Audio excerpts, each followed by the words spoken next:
When rapid speed down to 2,500. Give point wherever you reduce speed to 180.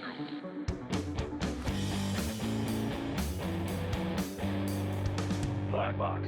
Hello, gang. Welcome back to KP's Black Box. I know it's been a little while, and you're in for a treat today, and so are we. We've got a great guest with us, and you're in the new studio for the first time. Mike, what do you think, man, for setup? It's insane. It's absolutely beautiful. It is. It's pretty cool, right? It is. I'll tell you, when I first walked in, because you said new studio and it wasn't really set up, but this is set up.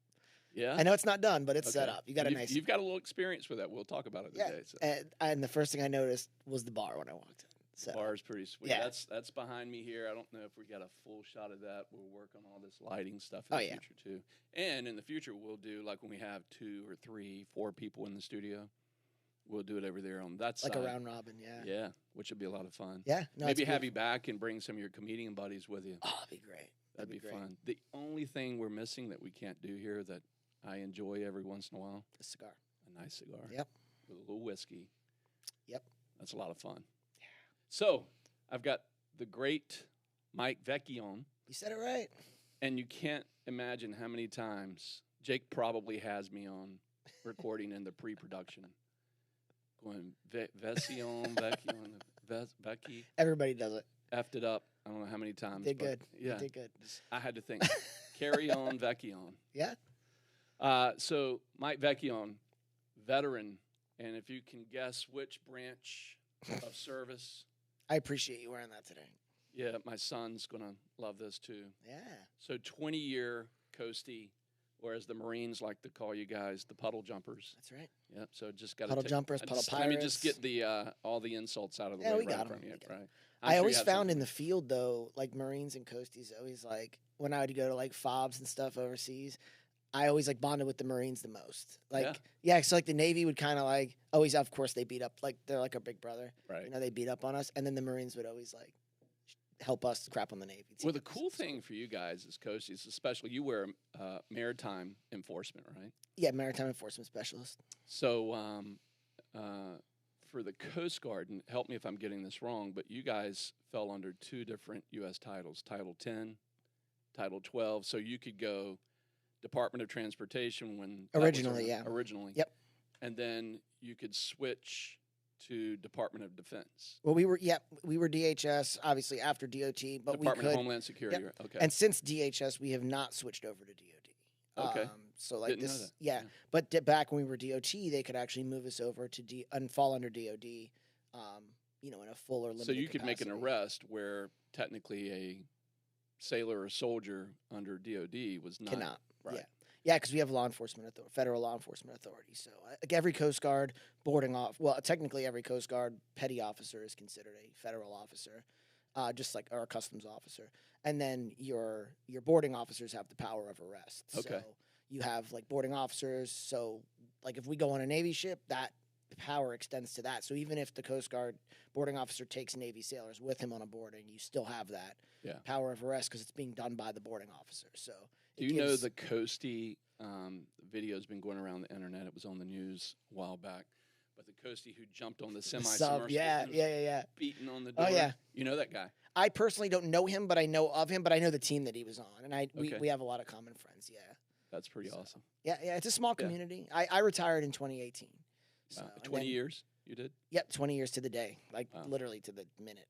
Well, thanks for your service. And one of the things I told you pre-podcast that we like to do with our veterans is throw up a toast to those who have gone before us, those who are still serving today, and those who lost their life in the line of duty. Absolutely.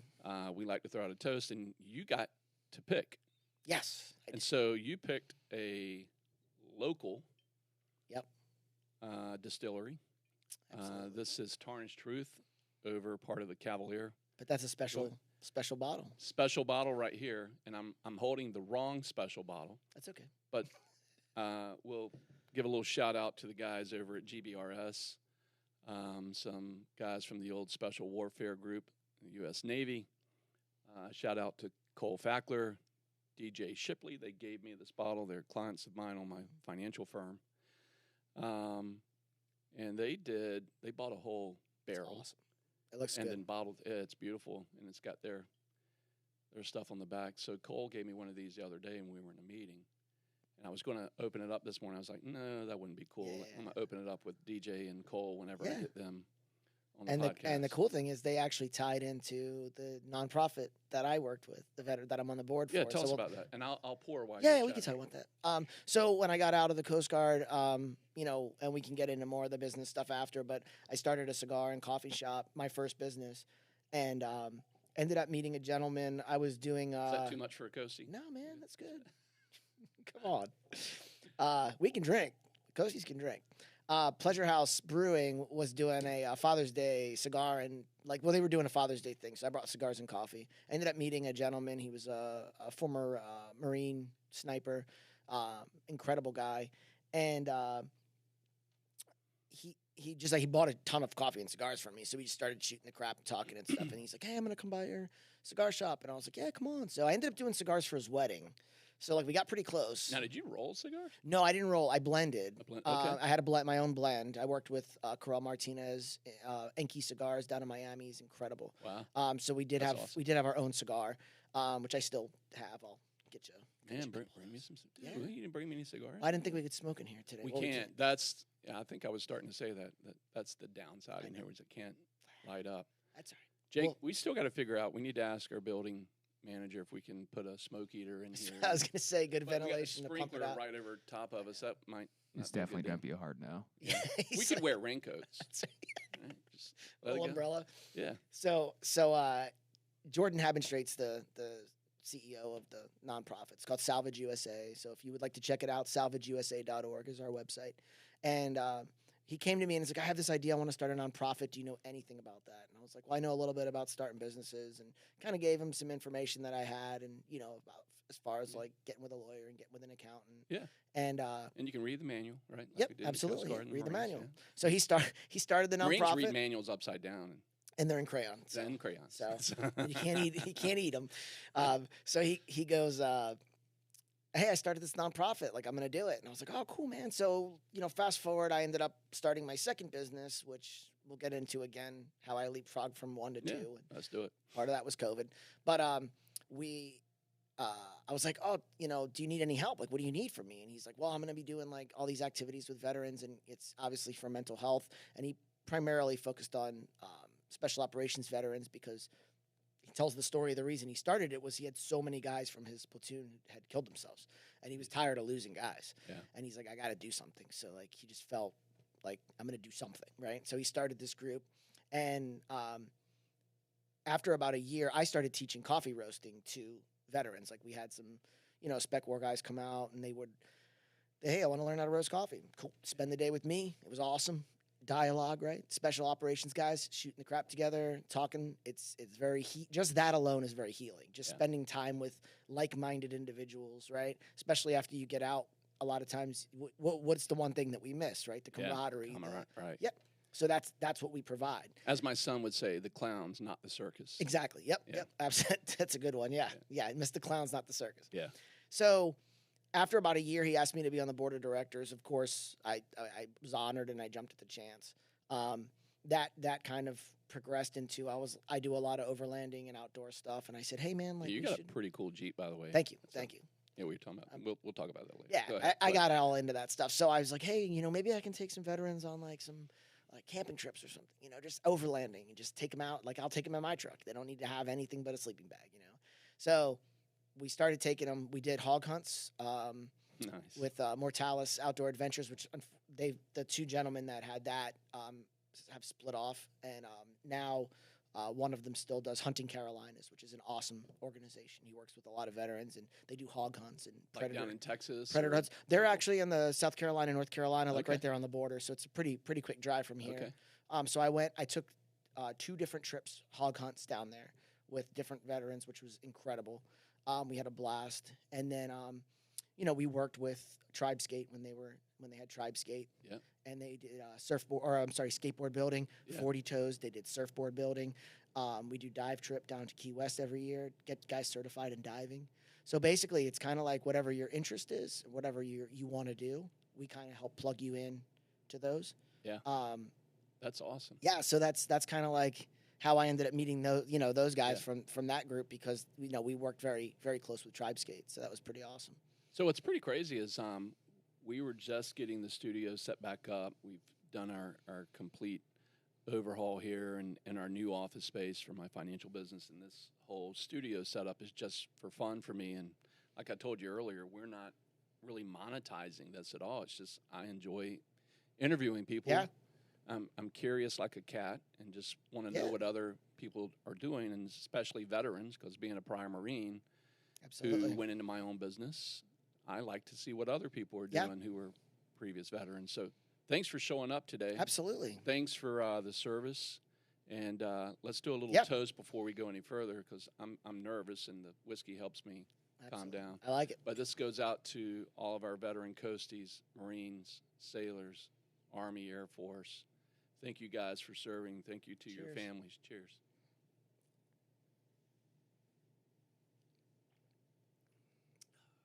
Man, that's good. That goes down pretty easy. That's smooth. Yeah.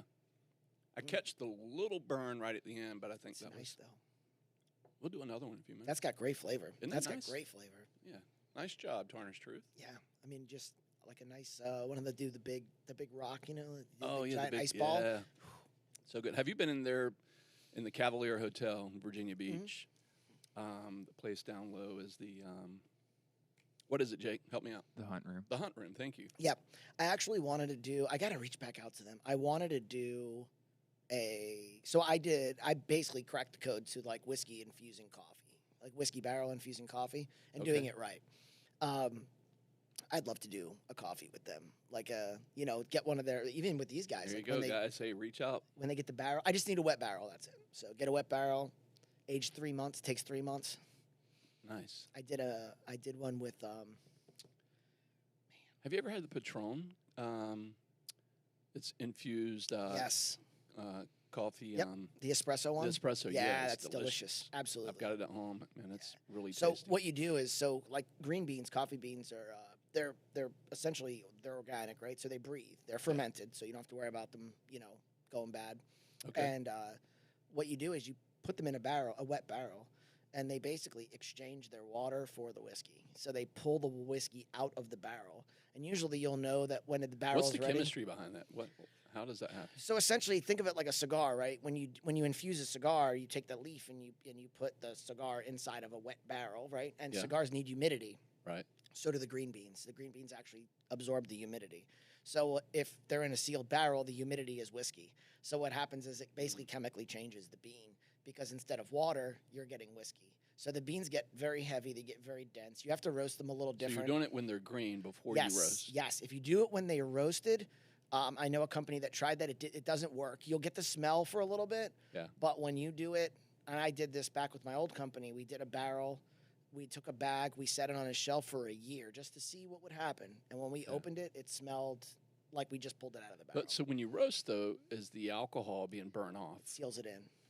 Really? So you Yeah. actually have I mean, it's not. I wouldn't say there's an alcohol content in there, right? But you're getting the whiskey, you're getting the Okay, notes, the you're getting the flavors, the oak, notes. and Got then you're it. getting the oak from the Got it. barrel. So you basically, it tastes like you're having an Irish coffee. It's like you Wow. poured whiskey in your coffee, but it's Okay. so good. So, look, people are probably listening to this and they're going, wait a minute. Mike said he was a coastie. 20 years in the Coast Guard. What the hell is he doing talking about Coffee. coffee? Yeah. How'd that happen? So, crazy story. I ended up as a State Department instructor for the Coast Guard International Trading Division. It's like best kept secret of the Coast Guard, we used to call it. I was at my 6-year mark, right? 9/11. State Department or? Well, No. We were doing legit, like Okay. we were part of foreign military sales through the Coast Guard International Affairs. So basically what happened was I was at my 6-year mark. 9/11 happened, right? So a couple years after that, one of my buddies, Nate Bruckenthal, had gotten blown up in Iraq, suicide boat. He was A on coastie.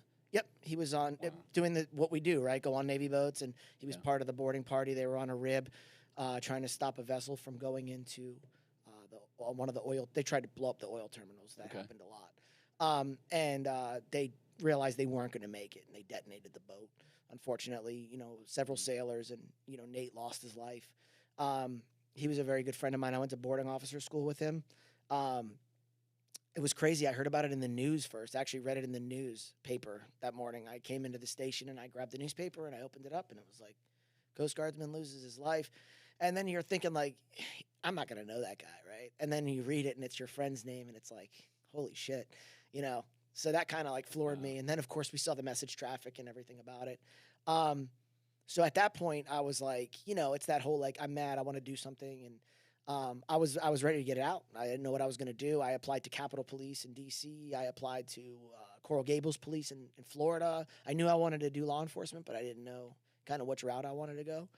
And one of my buddies, Jason King, he's a warrant officer now. He's probably retired even.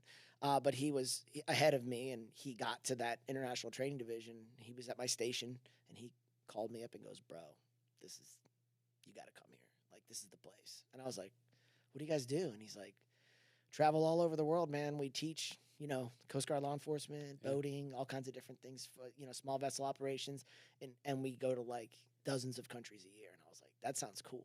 So I looked and it said Spanish required on the billet. And I was like, oh man, I don't speak Spanish. And he's like, I don't either. And he's like, don't speak Spanish, no, right? he said, I speak Italian. Speak Italian. So I said, yeah, I can't do it. And he goes, no, that's a formality. They will send you to language school. And I was like, really? He goes, yeah, they're trying to change the bill up, but that's like an act of Congress. So I put in for it, and the detailer calls me back and says, you got to re-enlist for 4 years. So I said, if I do 4, that's going to put me at 10. If I do 10, I'm in for 20, right? But back then. I was a knucklehead who did 10 between my active duty and yeah? And I was like, but my financial career had already started taking off, and I'm like, God, I got to. And you're doing all right. But I had fun. You're doing all right now. Yeah, so I did okay. God's blessed.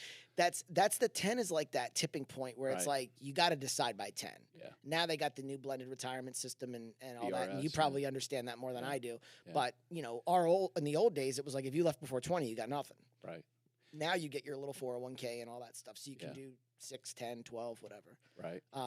So anyway, I signed. I said, yeah, I'm doing this. I got a bonus and went over. First thing I do when I get there is like, I walked in, I was like, I don't know what to expect, right? Because like now I'm going to be an instructor, and what am I teaching? Where am I going? And it's like, it was wild. Was your maritime school in Yorktown? Boarding officer school used to be in Yorktown. That's where me and Nate went to boarding officer school. So the reason that comes back to me is that I was in the Marine Corps probably 10 years ahead of you. I went in 1990. Okay. Yeah, I was 98 when I joined. So I went in, then I went to Marine Corps Security Force Battalion after School of Infantry. So if you're going to go into any, you know, gun toting, door kicking, you got to start as a 0311. Absolutely. Right? Well, I was a 0351, which is a dragon gunner. Okay.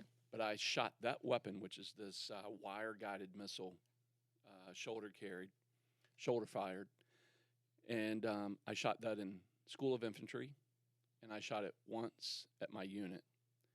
But I went to Marine Corps Security Force Battalion. I went to a unit called FAST Company. Now, FAST is Fleet Anti-Terrorism Security Team. But as the SEALs call us, fake-ass SEAL team. That's good. So we've had a lot of fun with that over the years. But in this unit, I actually spent 6 weeks with the Coast Guard. Okay. So I was on the USS Forward. Down in Port-au-Prince, Haiti, and over to Gitmo. Spent a lot of time in Haiti. We were doing the Haitian repatriation in the 1990s. Yep. Well, a quick story for you. We go to Yorktown to learn how to use your ASP, the expandable batons. Oh, yeah.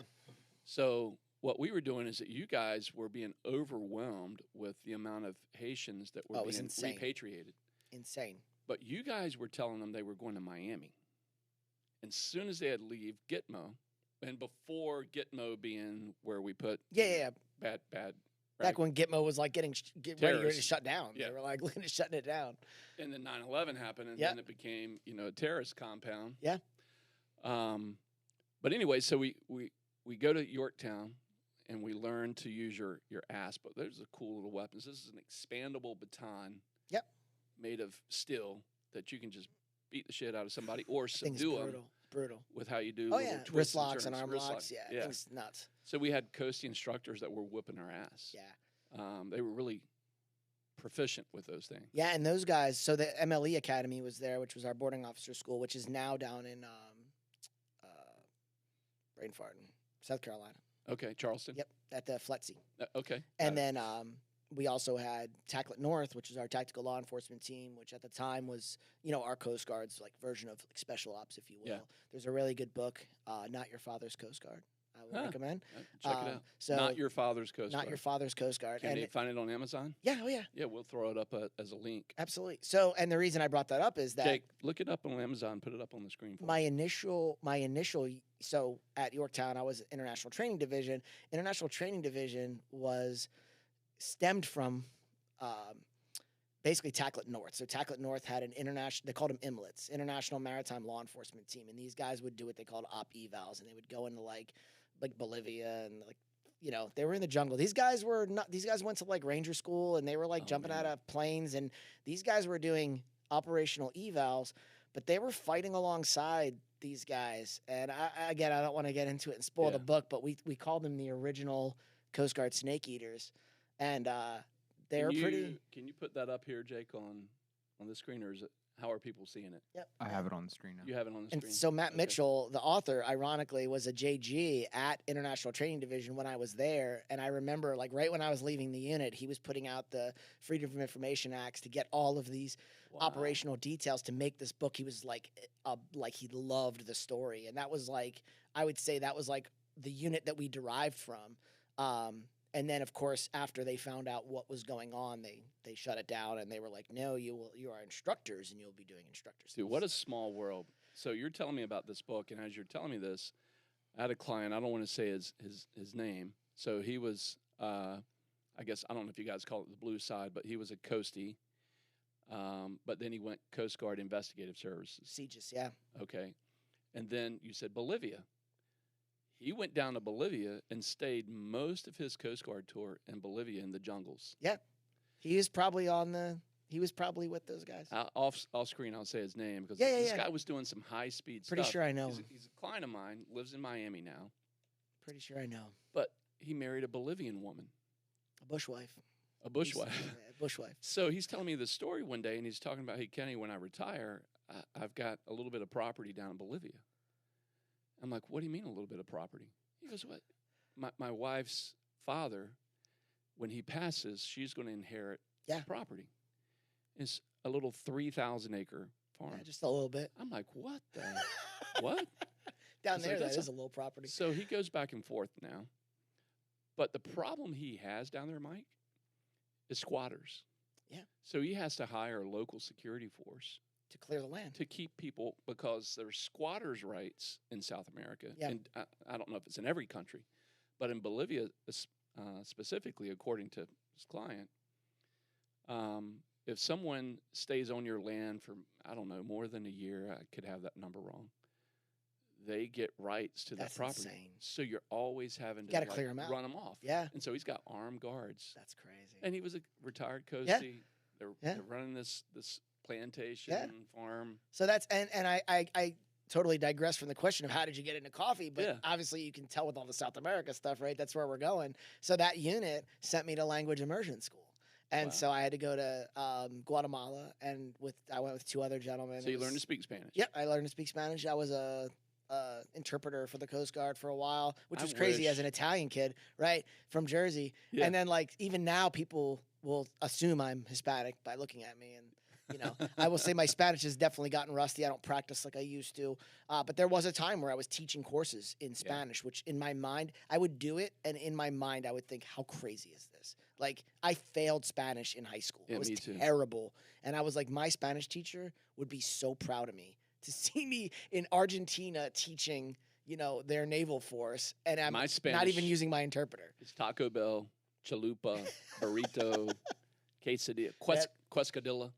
So that was when I arrived in Guatemala. That was also my Spanish, and I remember asking the housekeeper. Like, we stayed with a family. They put you up in a family, and then basically it's Monday through Friday, 8 hours a day, one-on-one, like you and me sitting right now, Spanish every day. And I was there for 3 months. And when I tell you my brain, like the intensity of them just driving Spanish into your brain, but You're making the Coast Guard sound fun. it was fun. Yeah. It was fun. So 20 years. So if you're talking to young people out there today, your son or daughter, do you have children? A daughter, 6 years. Would you tell your daughter, or would you tell a friend's son, hey, if you're not sure what you're going to do in life, go check out the Coast I Guard? will say I'm not super happy about the whole, like, how they changed the retirement system, but The BRS. I think it's like there's benefits to it, but I don't like that No, it I also agree. entitles people or encourages people to get out early. I think it does. Yeah. But if I was going to join any of the services, especially maritime, I would definitely say join the Coast Guard before the Navy. Yeah. Yeah. If you're not going to go do something in the spec war, but even with what Exactly. you guys do, that, We have special operations. Yeah, now, and they're which as well. But you don't fall under SOCOM, right? There's no guys that are directly. no, we have a rep rolling. there, like we have a liaison, but we're still under DHS. So, Yeah. but we also offer special operations units, a law enforcement like capability that they don't have. So again, same thing. If we linked up with a SEAL team, we have law enforcement authority. Right. They can do different stuff with us that they It's can't interesting do. you say that. So my son is a coastie, and there's an opportunity he has with a branch. I don't want to talk about it, but the Coast Guard's starting to bring some of their skill set to the spec war community, which is going to be really cool. So It's great. Hopefully something happens with And it. I love that, like, for me, being a part of it early, like through the rough times, I guess you could say, was like very honorable and very cool to see how it's grown. Yeah. We were talking today about international sniper competition, like, Right. Shout Coast out to Guard those guys. got Fourth place. Yeah. And which they win first place, you said. they were in first for a while in the competition, and they ended up towards the end. They got fourth. I don't know exactly. They lost their bearing, their discipline. I don't know. Come on, man. No, but so actually, two of my buddies that at the unit I retired from, MSRT, they were both there when I retired, and they were the two of the snipers, and they're That's amazing. awesome. So my son has showed me some video before, declassified, of some of your snipers, and to shoot from a stationary position on a sandbag at a fixed target. Yep. You can. I'm gonna piss a lot of guys off. You can teach a monkey to do Man, that. there's gonna be comments. Yeah. Just forgive me for saying that, folks. But when you're shooting from a moving target On a moving target, on an ocean, doing this, oh yeah, that's different. That's different. It's So a different skill set. I've got some video. So that's how. So Guatemala, right? Yeah. So I'm in Guatemala, and I ended up staying. The family that I lived with was wonderful, but they had a newborn baby, and it drove me crazy when I'm trying to study. So I moved out I got permission from the embassy to move into a hostel. It was like a small but private room hostel. Yeah. And while I was there, next door there was a coffee roaster, Fernando's Cafe, with a K. Right, spelled it with a K. This guy was awesome, and I would go over, get my morning coffee, say hello to him, go to school. Well, a guy tried to rob our hostel, and it turned out that he had broken into Fernando's, climbed up, got into the hostel, broke into a couple rooms, stole like a backpack full of stuff. Just so happened, unfortunately for him, that I was coming home to the hostel when he was sliding down the pipe out the side of the building into the alleyway. So I look down the alleyway and I see this guy sliding down a pipe, and I'm like, that's weird, right? And what am I seeing? Yeah. And then the guy from the hostel comes running out screaming, ladrón, ladrón, which means thief. And I was like, oh my God, that's the thief. So here I am, like, Jersey tourist. I'm going to tackle this guy, right? Because why would I just sit there and watch? So I go sprinting down the alleyway, and this kid's fast, man. He was fast. So he's running, I'm running, and I'm thinking, if I catch this kid, I'm throwing a beating on him because I do not like running. I do not like running, right? So I finally end up catching up to him. We ran like about 2 blocks. I catch up to him.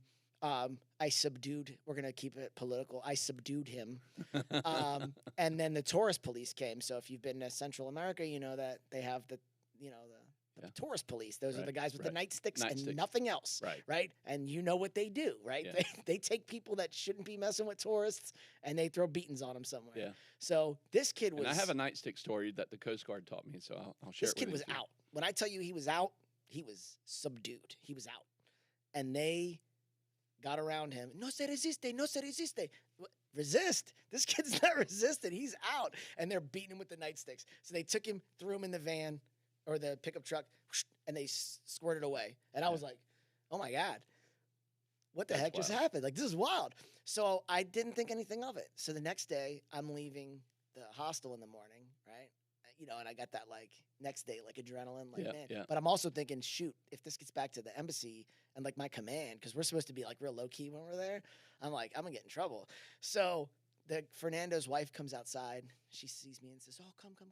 So they brought me inside. They had breakfast. So it turned out that they robbed his cash box. So he ended up getting his cash back. So he's very grateful. His wife cooked me huevos rancheros. It was like the best I've ever had in my life.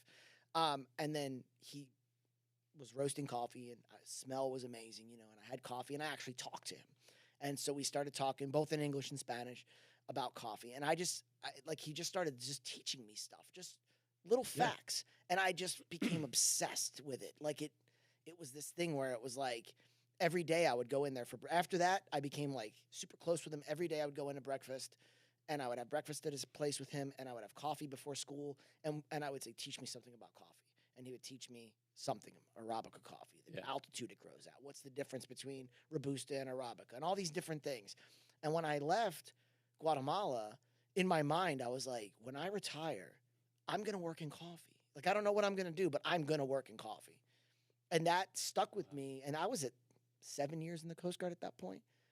And literally from 7 to 20, if people said, what are you going to do when you get out? I was like, coffee. And I bought books. So through those years, I bought books. I pursued it. I visited coffee shops. I stopped drinking, Dunkin' Donuts and all the, mass-produced stuff, and started really getting into the fine, aspects of coffee and trying different today, roasters. like you won't stop in at a 7-Eleven. No, I'll get a Monster. Yeah. I'll get an energy. Seriously, like if I need caffeine and I'm on the road, I'm not going to drink crap coffee. Like I always say, life is too short to drink shit coffee, right? There's too many artisans out there. There's too much incredible coffee out there that's made with love and passion from these like remote places. And you think about how many, cigars and coffee are very similar in the artisan aspect of them. Yeah. And somebody told me that the average cigar is 200 hands are involved in the making of one cigar. Interesting. Right? From the people who pick the tobacco and the transport and the curing and, you know what I mean? And the rolling and the packaging and the banding. And it's like, you think about how many people are involved and how many lives are supported by that one thing that you smoke for 40 minutes. I grew up in North Carolina, and I had a little stint, and I say a little stint, maybe a week or two, and I wussed out, I got to tell you, as a teenager, priming tobacco. Oh, priming tobacco is pulling it off the stalk, and you have these little tobacco worms that will spit on you, and the goo and the it's so sticky, nasty. Yeah. And I was just like, okay, I've got a different calling. This is going to be not it. This is not it. Priming tobacco is not it. But so there's the people who do that their whole life. Wild, yeah. So to me, if I'm going to enjoy a cup of coffee, I want to enjoy it, right? Same thing with bourbon. I say the same thing with guys who drink bourbon. Do you drink cheap bourbon? If you want, no. Speaking of. Yeah, speaking of, let's do another one. Yeah. But we wouldn't have like a cheap well bourbon on the table, right? Because if we're going to take the time to drink it, you want to drink the good stuff. So that's the same I have with coffee. That's the same thing I have with cigars. I don't smoke cheap, crappy cigars. I don't drink cheap, crappy coffee. So. You like Fuentes? Yeah, Fuentes are good. Yeah. Rocky Patel. Yeah, I mean the big brands. Here's the thing: the big brands I like, and of course the big brands like that. Like I'm more of a boutique smoker. Okay. Right. So like I've met Fuentes Roller. He came here to Virginia for a festival. It was really cool to meet him. But for me, I like to stick with boutique brands. Foundation Cigars, Illusione. Like I like the stuff that's like smaller made with. It's almost like with coffee, right? You have your bigger brands, right? Like Starbucks and Black Rifle, and all these big, mass-produced 1,000-pound batches. You're probably going to laugh at me, but I actually like the little acids. Yeah. So it's funny story about and acids. Little cigarellos. If you like those, right?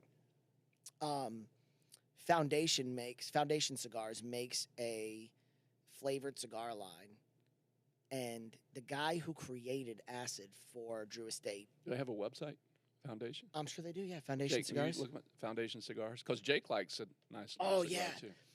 Their flavored cigar line was created by the guy who originally created acid cigars for Drew Estate, and then left the company. Yeah. And Foundation Cigars are like one of my favorite brands. Like they're just So banging. speaking of flavored cigars, I was down in Nassau, Bahamas, with the family once. Did you go to Grey Cliff? Went to Grey Cliff. I have Grey Yes. Cliff cigars in my little humidor. Oh home. yes. But the aficionado or whatever, what do you call a cigar connoisseur? Well, I mean, or aficionados. Yeah. aficionado.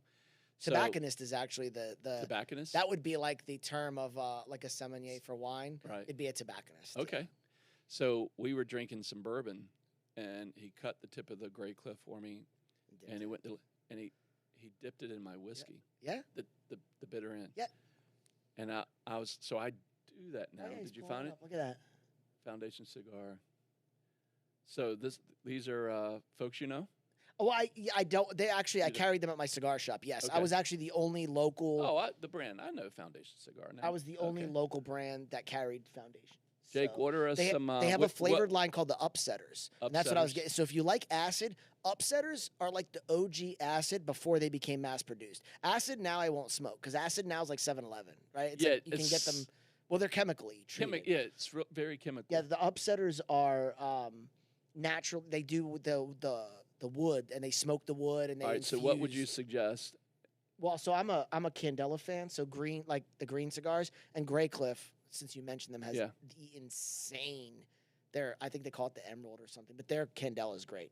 But I love the Candela that they make. Yeah, we went to dinner there. Any Grey of the Cliff. Upsetters are going to be good. Wow. The Django, like any of them are good. So, Jake, order us some cigars, dude. and I was going to say, buy now.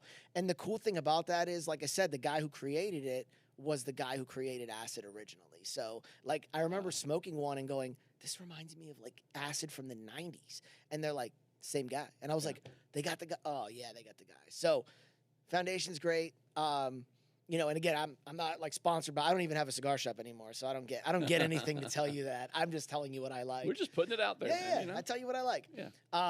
But yeah, so that's kind of how I got into coffee. And then, of course, you know, how do you get into coffee, right? So here's the weird thing about the coffee industry. There's no, like, college to go to. There's no, you know, most coffee shop owners you meet, they did something else, like you, they financial, or they Right. owned a whatever, or they Yeah. military guys. So you get into it, and that's how I got into it, right? Me, originally, I was like, hey, I want to serve coffee at my cigar shop. Have to do it. French press and pour overs only. We're going to do like an artisan bar. Found a veteran-owned coffee company at the time did I find him on Twitter? I think I found him on Twitter. And it was like, I just literally searched for like veteran-owned, hashtag coffee. Yeah. Because I tried to use Black Rifle, and they were very unreasonable with their wholesale. They got big, you know? Yeah, yeah. And so I was like, I'm not doing, because I'm like, I don't know, I'm not a coffee shop, I'm a cigar shop, so I can't give you Right. minimums because I don't know if I'm even going to sell coffee.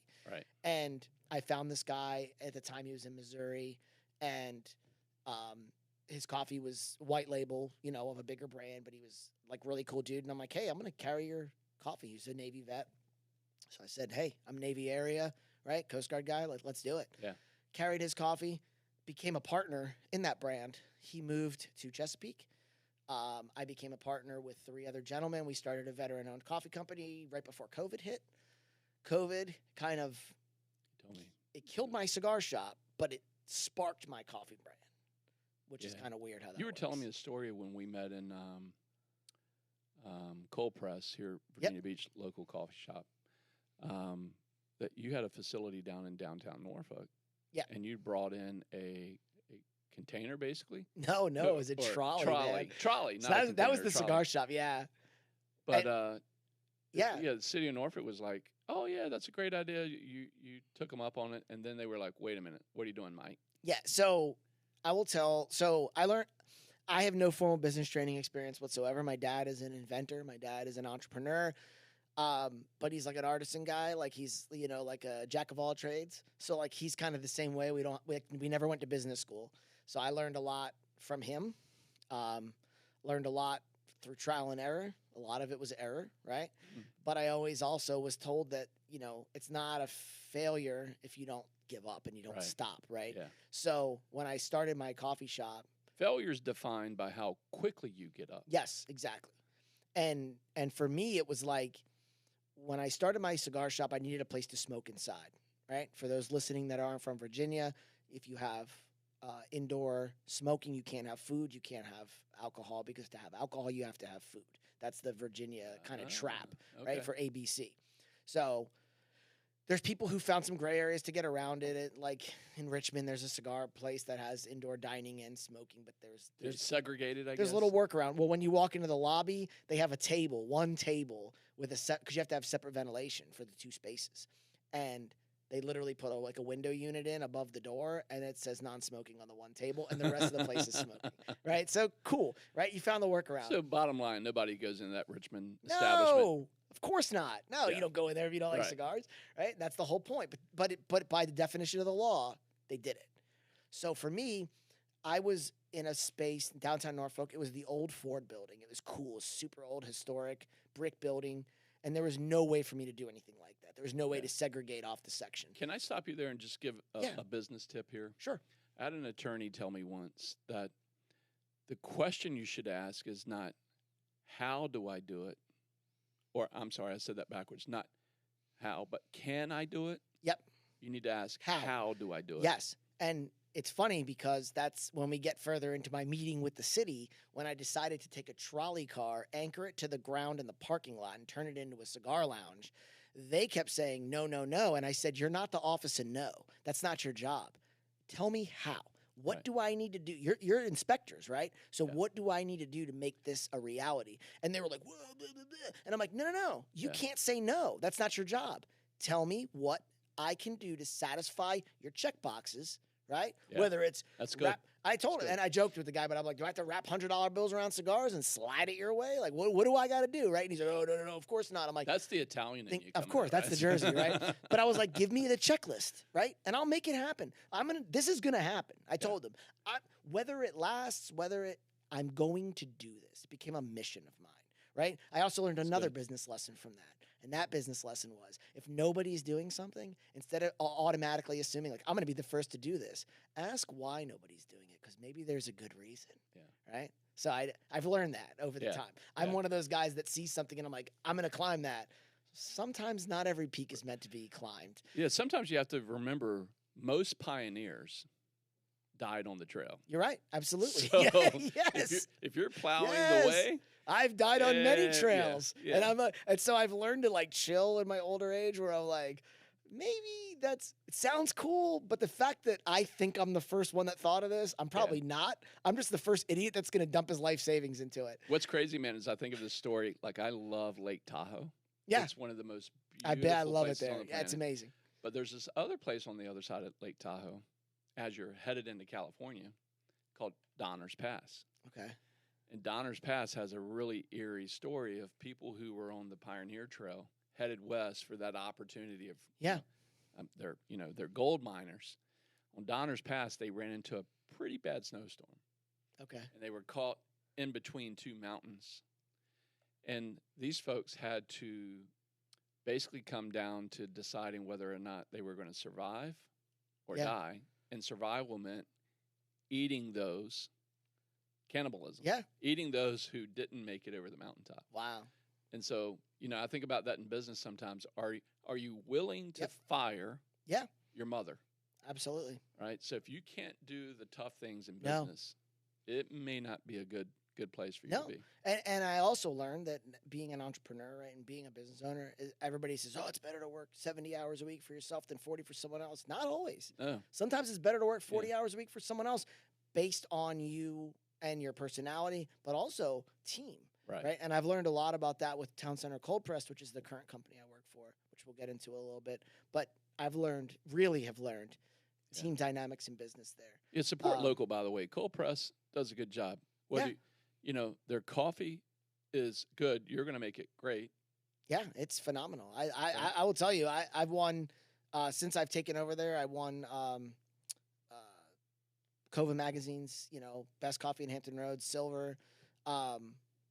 It's a process, right? And I won bronze that's where and I met gold you, with right? You're in there working at it, working on your craft. It's and moving the roaster down there, like that changed everything, right? So now I got to like re-roast so I'm if people want to stop by and see you, they can our local folks come right in, go to General Booth Boulevard, right? Yep, 1676 General Booth, and you can come in while I'm roasting and talk to me. Yeah. But the trolley thing. So I'll really quick finish that. Yeah, so please. downtown Norfolk. I'm right? all over the place like a squirrel. Oh, no, it's all right. Especially when I'm drinking. Just follow. Yeah. So I said, how can I do this? So I had a meeting with the city and city planning and architectural review board because it's historical too, right? So I needed to get like some guidance, and I'm like, well, originally I was like, can I put a shipping container in the property? Because we had a big lot next door. Bobby Wright was the landlord. Bobby Wright owns many of the buildings. You probably know Bobby. Bobby's amazing. And I will tell you, I've learned so much about business from Bobby as well. And at the time, he was a mentor to me. I used to DJ for him at Granby Theater. At Granby Theater. How I met him. I was like his party DJ at Granby Theater, like when I did radio and DJ, which I still occasionally do. The church Jacob's part of, Wave Church, used yes, to do. they used to meet there. I know, because on Saturday I would have to break all my stuff down and be there to like 4:30 for these church people, because the church was coming in. And I was like, "Oh, can't we just leave our stuff here? Like, I want to go home." And he's like, "No, we have church in the morning." I used to But play now in Bobby's there all the time. Yeah. So Bobby's amazing, man. I love Bobby. So when I first needed a commercial property for the cigar shop, I was like, I'm gonna contact Bobby first, right? So Bobby got me into the Ford building, and he has Percolator, his co-working space, and he was trying to make that like an incubator for different businesses and retail space, like a Percolator retail space. And I was really the only one that kind of like came in and did anything.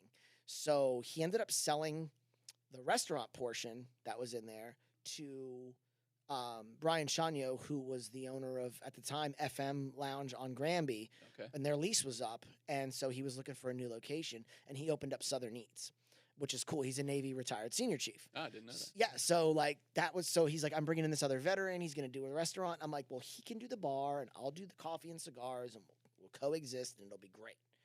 So I decided the shipping container, the city was immediately like, no, you can't have a shipping container anywhere downtown. Like, no.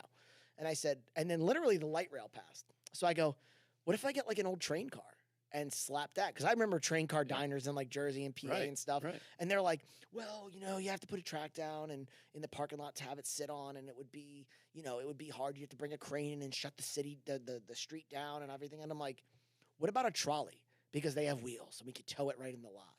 And they're like, well, yeah, you could do that. That would be doable. And I was like, okay, cool. So I wrote down, find a trolley, right?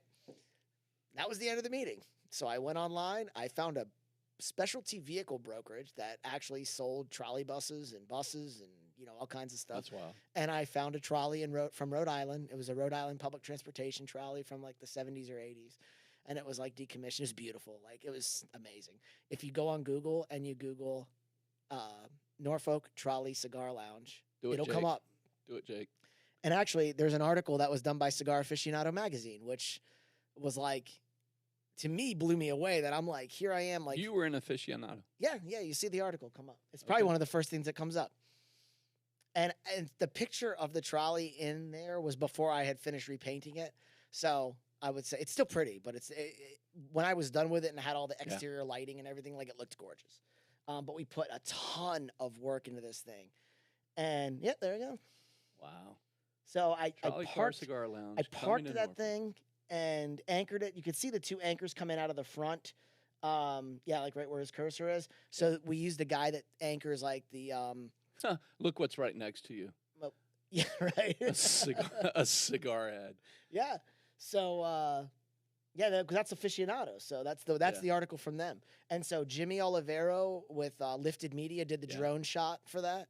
Because I was like, I need an aerial. Like, I can't get all this in one shot, right? So he did the drone photography for that. Was Jimmy a prior sailor as well? I don't believe he was. No, I don't believe Jimmy was. I know that name. I'm just trying to figure out where I know that name from. He does like a lot of drone stuff in this area. He's like the drone guy for like Hampton Roads.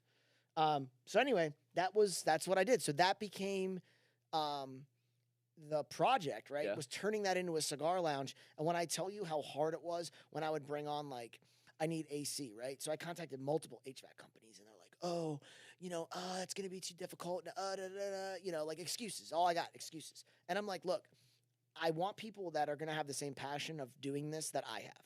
And I found them. And it took me a while, but I found Tracy Ashworth with Extreme Mechanical did an insane HVAC system in there. Air conditioning, heat, smoke removal. We didn't do a smoke eater because, contrary to popular belief, smoke eaters don't eat the smoke. They clean the air. Yeah. but they're more like they don't take the volume of smoke out. So you need fresh air coming in, right? And then you need the smoke going out. So you actually just need the ventilation. Yeah. So we put a ventilation in that was like 6 times what the space needed. So it just flipped the air so many times that there was no smoke in the trolley. So like it was insane. That's yeah, awesome. it was. We used this European. Essentially, it was like 2 bathroom fans, like you would use in your bathroom, but they went right through the overhead. So, Mike, I'm sure a bunch of people were listening to this now, going, "Dude, you got a trolley from New Hampshire, Rhode Island, Rhode Yeah. Island. You got that down here. That couldn't have been cheap. No, it was expensive as hell. So, how did you finance this? So part of it was the original cigar shop was like my savings, my life savings from the military, right? And then the trolley, I took out a business loan. So, if you're in Vegas, this would have been the This was all in. I was all in. I was all in on this. I literally was like, this is it. So the bad part of the story is it ended in Chapter 7 bankruptcy. That's rough. And part of that was because of COVID, right? So the Yeah. day that so this was done. It was complete. It was beautiful. And I had celebrities in the cigar industry flying out. Tony from La Barba Cigars, like these huge brands flying out to Norfolk, of all places, to see this Trolley Cigar Lounge. Like, I got to experience this, right? And so, like, I got pictures with these guys in my trolley. Like, this is going to be so cool, right? I'm going to be on the map with this. And the night that we did our grand opening, so we had soft opening, we got cool pictures and stuff. Yeah. The night we did our grand opening, I brought in Bumbu rum. It's a sipping rum, incredible rum from Virgin Islands. Okay. And we did a pairing with Enki Cigars, which is the brand that eventually made my white label cigar. And that's the night that COVID was announced on the news and everything shut down. Oh, jeez. Like literally that night. And we had 3 flights of 10 people sold out, tickets for the, drinks and cigars, sold out. All, I would say out of the 30 people, I'd say 22, I think, canceled because of COVID. So we still went ahead with the remaining people, which was still very good. And I was like, man, hopefully this blows off in a week or 2, and then I'm going to be able to get back to business. And I had people already pre-booking for bachelor parties, bachelorette parties, ladies' nights. They want to do ladies' nights in there, all women's cigar. Women's cigar smoking is huge, by the way. That's grown huge. It's one of the fastest growing facets of the cigar industry. So I had women that wanted to just do women-only smokes, and like, there was like businessmen that wanted to do meetings in there, and I'm like, this is going to be like, I'm going to make my money back and then some, right? Yeah. So if you don't mind me asking, all in, what did you have to put in to make all this happen? It cost me a little over $100,000. Jeez, which is, I think of the trolley car. What did you buy the trolley car? I got that actually pretty cheap, believe it or not, because it didn't run. I didn't need it to run because that was the big thing. Is like I have to actually pull the engine and stuff out, all the tanks, the no fluids. It was a natural gas trolley, so I had to remove the natural gas tanks. That was a whole thing. I'm not even going to talk about that because I probably did it against the law. But man, was that rough. But I think I paid maybe 18 or 19 grand for the trolley. Wow. But then you have to figure like, a lot of that also went to cigar inventory. Cigars are expensive, man. Like I tell people, like you have to think Keystone. Typically, cigars retail is Keystone. Yeah. So if you buy a $10 cigar, they paid $5 for it, most likely, right? And then there's the cigar tax that the state charges. So the state of Virginia used to be 10% of wholesale. Now it's 20% of wholesale. Jeez. They doubled it. And that gets passed on to the customer. Sometimes it's wrapped up in the price of the cigar. Sometimes it's a tax, add on at the register, whatever. And then you have sales tax on top of that. So if you want to sell tobacco tax plus the sales tax. Yes, of course. Yeah. Tobacco tax is only paid once though. So that's like whoever paid it in that line of custody. Whoever imports it to the state. Got it. So when it crosses the state line, if you import it, you have to pay it. Okay. But then it's never paid again. So like if I transferred that cigar to another cigar vendor, if I already paid the tax, he doesn't have to pay that tax. Yeah. And then so I tell people, if you want to do $1 million worth of cigars, you have to have $500,000 to buy those cigars, give or take, right? And of course, when you buy volume, you get discounts and free boxes and stuff. But it's not a cheap industry to get into. So all in all, it was a little over $100,000. So after, a year, so saving grace, I had started the coffee company with the other gentleman down in Chesapeake, and that was doing really well.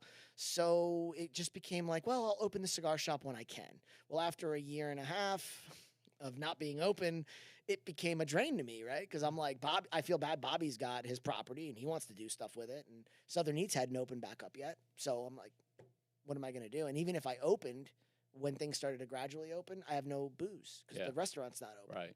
And then so I ended up donating the trolley to a school. Like, it was like a farm that did like programs for kids.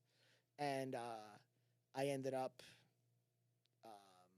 selling the cabinets and some of the inventory. I smoked a lot of the inventory. Obviously, I'm still smoking some of the inventory. And then, of course, you know, I basically just Chapter 7'd it after a while because I just had this business loan that I'm like, how am I going to pay this off? 2 right? years COVID. And just shut. And people go like, why didn't you open? Dude, it's a trolley, right? It's not that big. 6 foot spacing. That's 2 people in the trolley at a time. Think about, I'm never going to make money off that, right? Yeah. $10, $12 cigar, and then you're sitting in my trolley for an hour. I can't. Yeah. Can't do that. I've been in the financial business 27 years, and COVID was the most disruptive consequence of it destroyed just so many small businesses. Yeah. But the blessing for me is I'm sitting here talking to you today because of COVID. Yeah. Well, so so people always go like, and a lot of people say that was a failure or that was and so I say, well, maybe it was, maybe it wasn't. The way I look at it is I'm the first person to turn a trolley into a cigar lounge in the United States. I've had people call me and actually ask me how to do it. And I tell them, well, I'll consult for you, you know? Like, nobody's gone through with it yet. I'm going to recoup some of this money. Oh, yeah, but I ain't telling you how to do it for free because that was my hard lesson, right? Yeah. But at the end of the day, I did it, right? So there was a personal accomplishment in that for me because they told me no. What happened to the trolley? It got given to a farm, a nonprofit, and then they sold it. Eventually, they outgrew it, and then they sold. I don't know who they sold it to, so I don't even know where it is. If you could do it all over again and COVID wasn't there, would you try it again? I would do it again, but not in this area. The cigar community here has changed. The landscape, it's too competitive. Downtown Norfolk is just weird right now. It sucks. That's why we pulled Cold Press out.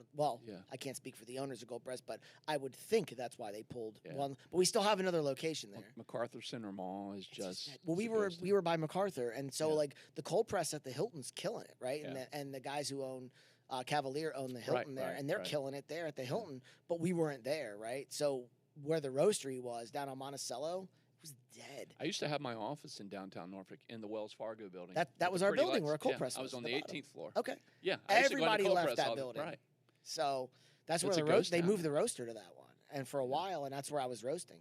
So long story short, I look at it as a success in the sense of like I accomplished something that everyone told me I couldn't do, right? I was just this silly veteran with this crazy idea of turning a trolley into a cigar lounge, and I did it, right? And I feel an accomplishment for that. I still have 2 of the benches that I cut out on my porch at my house. That's cool. And I smoke. That's my cigar. Like I made a little cigar lounge on my porch, and that's where I smoke. But it cost you your retirement. You had to file Chapter 7. Yeah, I had to file Chapter 7. And by the way, I can empathize with that. I've been through that even in the financial business. Yep. I sold a firm in 2008, bought a big packaging company, and we did like $10 million a year in revenue, and then it bottomed out. Yep. A earthquake in Japan, Fukushima, took out some of my suppliers, and then I also just had some head trash during that time and didn't have a good mentor, and I had to start over again. Yeah. I will say the one piece of advice I got from a local gentleman who was also a mentor to me, I should have filed earlier. I actually, I had this weird, like, you know, I think just the way that I was brought up is like, nope, it's my debt, it's my loan, I'm going to pay it off. It's the veteran in you. You don't want to give up. You don't want to lose the war, right? But I also realized that all I was paying was everything was going to interest, right? And so at the end of the day, I damn near paid most of it, all the original balance off. But I still owed the whole thing because everything just went to interest. And I year after year, I was doing this, and one of my mentors was like, "What are you doing? Like the business is gone, bro. Chapter 7, refile, move on with your life. Yeah. Right? You've already gone on to the next thing. Every day you wait is another day on the back end where you can't recoup. So I actually wish I had done it about 2 years earlier because I'd be 2 years further in that 5-year recovery process. But I will say that, like, in January, I hit my year anniversary of the filing, and I'm doing great with that, And so when I left that, I had my old company, and our partnership. And Cheers to you for not giving up, bro. Thank you. Never. That's awesome. Never. Yeah. I think that's just a lesson learned for people is that failure, again, is only defined by how quickly or slow well, they you think get up. People think that Chapter 7's or bankruptcy's like the end all, be like you're done. It's a restructuring. Like I realize how many millionaires have filed 2-3 times. Like Walt Disney. Yeah. 3 times. So exactly. So I said, I'm just gonna do right. I'm gonna restructure and do my thing. And at the time I had my company with my ex-business partners, and we were all veterans, right? Nobody really knew business-wise what we were doing for the most part. I was kind of like the de facto coffee guy because I was the one that was like most into it, right? And I was like, I'll be the roaster, right? So like when I first started that company, I never roasted. I just knew about it. Yeah. And so it was like, well, let's just roast and let's do our brand. And our branding took off in the first year. I have the logo tattooed on my hand, and I tell people that was a thing where I said to my partners, when we make $1 million, I'm going to tattoo the logo on my hand. So that's pretty. Put that over there. Yeah. So that's pretty wild. I did it, right? And I did it because we did that in like 8 months. We were killing the game. And so I was learning a lot about coffee roasting through volume, just trial and error, right? I was literally the guy every day in the place roasting, cranking out coffee. So as we got bigger over the 2-year period that I was part of the company, I ended up going to SCA roasting school. I actually went to a What's traditional SCA? school. What's that mean? What is that acronym? They're like the Specialty Coffee Association. So they're like the governing body of coffee through the world. So essentially, like they're the ones that say like they put out the specs, they put out the grading of coffee and all that stuff. So getting into coffee for a minute, I was telling you off camera, my daughter has a little roaster, and she and her husband Ian, who's in the movie business and lighting and this industry, I know nothing about. But as a passion, they love to roast and they love to drink coffee. Yep. How important is the water? Making coffee? And extremely. Making coffee. So when you get down to that. Water is as important as the coffee. Okay. Because so you have to think of making coffee is as simplified as extraction, right? Okay. You're extracting a liquid from essentially a ground solid, right? So you're pulling things out that you want out of that ground. Different water, right? Different alkalinity, and that's going to change from every city that you go to. Alkalinity changes. Higher alkaline waters extract more; they can hold more. So, for example, if I make cold brew with tap water, right? If I make that same volume of cold brew with alkaline water, I can use 1.5 pounds less coffee and get the same extraction. So it's all about solubles in water. So the thing is that your water will matter because if it has a lot of solubles already in it, you don't have a lot of room for the other stuff. So if you want to repeat the taste, so I don't know this. I'm asking as a question. Starbucks, as an example, they've got 3,000+ locations across the U.S. alone. They will have a water filtration system. They do. Every coffee shop pretty much has a water filtration system. So are they trying to keep the same pH? It's going to have to do with pH. To make their coffee taste the same, like a McDonald's quarter pounder tastes the same. And you want to take out the fluoride, and you want to take out the heavy metals and all that stuff. So generally what you'll have is like a softener, or depending on the hardness of your water that's coming into the building, and you'll put a system on the main line so that every way that you have water coming in is going to be filtered. Some people just put it on the espresso. Like if you're just making espresso, you'll have a filtration system on your espresso machine. Got it. And there's companies that literally like specialize in. So break down the coffee for me. What sits on top? Is that called the crema? The crema, yeah. And what does that come from, and what is that? So that's like the oils from the bean, and that has to do with the pressure and the extraction. So like different beans will give you better crema. Yeah. And so like I always say, I love that, by the way. That's like one of my favorite parts. So I have a bean called Monsoon Malabar. That's a Indian coffee bean that's washed in the monsoon rains. It's a beautiful coffee bean, and it gives you incredible crema. And then I have other coffee beans that don't give much crema at all. And it's not that they're a bad bean. The flavor's great. It's just the qualities of the bean. And the caffeine content in a bean. So what I've been told is that if you roast it. False. All right. False. So I know what you're going to say. Teach us. So I actually put out a Coffee Chronicles. We do it cold press. If you go to Town Center Cold Press Instagram, and they have Coffee Chronicles that'll come up, and it's just me and like 15-second blurbs, like facts, right? So we did one. So light roast coffee does not have more caffeine than dark roast coffee. Really? Because you can't burn off caffeine in roasting. Roasting, typically, most roasters will get 540, 550 degrees, maybe a little hotter. Caffeine can withstand temperatures up to 700 degrees. It's stable. So what makes caffeine is the plant naturally to ward off insects, right? Different beans have different caffeine levels. Depending on which region you get a bean Arabica from. caffeine is grown at a higher altitude, so it doesn't need as much caffeine because there isn't as many insects at a higher altitude. Robusta coffee is grown at a lower altitude, sea level, or around that. So you're going to have a higher caffeine content, right? So they say Robusta, which is a cheaper coffee, not necessarily less quality, just different and cheaper, has 4 times the caffeine on average of a regular Arabica coffee, right? And then you have Liberica coffee, which is like the third kind of black sheep of the coffee family of the three. There's 3 major families. Liberica has like the least amount of caffeine out of those, and that grows really high in a tree almost. So it's a misnomer, but here's where that came from. The SCA actually put that statement out, and here's why they put it out. How do Americans measure coffee? How it makes them feel like No. How do they measure coffee? Like when you... I don't know, by the cup? By a scoop. Scoop? Yes. Yeah. Europeans and most people who do coffee weigh it, right?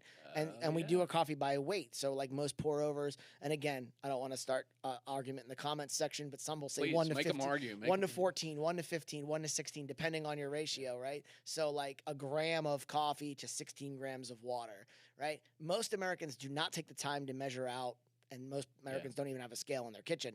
So they do a scoop. Well, light roast coffee is more dense and compact than dark roast coffee. Part of the reason is when you dark roast a coffee, it expands, right? Because what's expanding is first, you have 2 cracks in a bean when you're roasting. The first time it cracks, the moisture inside the bean is expanding, and it basically makes the bean crack. It sounds like popcorn. Yeah. And then the second the first time, crack, you call it a first. First crack. Yep. First And crack, and then there's shops called first crack, and it's a very commonly used term, right? First crack coffee, right? So after first crack, third wave coffee, as people call it, which is generally like the development after first crack, light medium. Some people call that a New England roast. There's different terms, but basically you're getting all the sweetness and you're getting all the caramelized sugars, right? But if you keep going into the darks, you start building up carbon dioxide in those caverns where the moisture was. And then that cracks again in the 450s, depending on the roaster. Every roaster is different. Okay. But like my roaster, it's about 452. Well, about 451, 452, depending on the bean. And it'll crack. And that's up in the French roast area. And you get the second crack. That's going to expand it even more, right? So it has to do with density. So you can fit more light roast in a cup than you can dark roast. Okay. So you're actually using more coffee when you scoop it. So you are getting more caffeine. Therefore, more caffeine. Yes. Got it. Caffeine to ounce is finite. So if that same coffee is roasted at 2 different levels, the coffee per ounce doesn't change, or the caffeine Kind of like per with ounce milk. doesn't If you have change. whole milk versus 2%, people think, oh, there's less carbs. But no, actually, like in 2% milk or skim milk, there's more carbohydrates than there are fat. Yep. Which means, per ounce that you're drinking, you're getting more carbs. It's than you about are. volume. Yeah, right. And it's the same thing with coffee. Got it. So I will tell I'm people, learning something today. if you scoop coffee, sure, light roast will have more caffeine. But the same bean, a Colombia, Santa Maria from, Huela region, if you light roast it or you French roast it or Italian roast it all the way to the end, the caffeine doesn't change. So the flavor of coffee could depend on which region also, right? And so that's depends on the palate, farm. Depending the farm, Yeah, okay. and then it depends on the roaster. Like I could roast something and your daughter could roast something on our little tabletop roasters, and it could be completely different because of the machine that we roasted on. And What's your favorite region of coffee? Like where do you, or farm? Well, so that's a loaded question in the same sense of like people say, what's your favorite bourbon? Yeah, well, it right, depends, right? Right. I could tell you the best coffee I've ever had in my life that I've roasted personally was from Laos. It was a geisha coffee from Laos. And when I tell you it blew me away, holy crap. I got it. Wait a minute, geisha coffee? Yeah, geisha's a subspecies of coffee. It's an Arabica type coffee. Okay. So you have like Bourbon and geisha. There's all these different types of Typica and all these different types of coffee. Okay. There's more families of coffee than there is berries for wine. Crazy. So Yeah, my friend that was teaching me roasting stuff, Todd Arnett, he's a very well-known roaster, and I took a class with him and ended up going back to his studio and working with him again. And he said, I went to Laos and I brought back some coffee. And I said, oh, do you have any green that I can like mess with? He's like, yeah. And he gave me a Laos geisha, and I roasted it in my sample roaster that you saw at the shop, the small tabletop. Holy crap. That like blew my mind. It was What about it? so delicious. Well, so geisha coffee right now is like the kind of like the creme de la creme of coffees in the world. Panamanian geisha is the most expensive coffee in the world. It's not the cat poop coffee that everybody talks about, right? Kopi Luwak, which is very smooth coffee, by the way. It's very good. If you can get past the point that a little mammal shit it out, you know.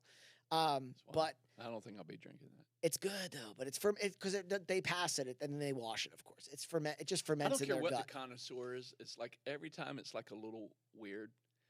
Every connoisseur like, oh, it's good, dude. There's like a Yes, weird, it's yeah, there's a good." weird, there's always, every industry has that weird thing, right?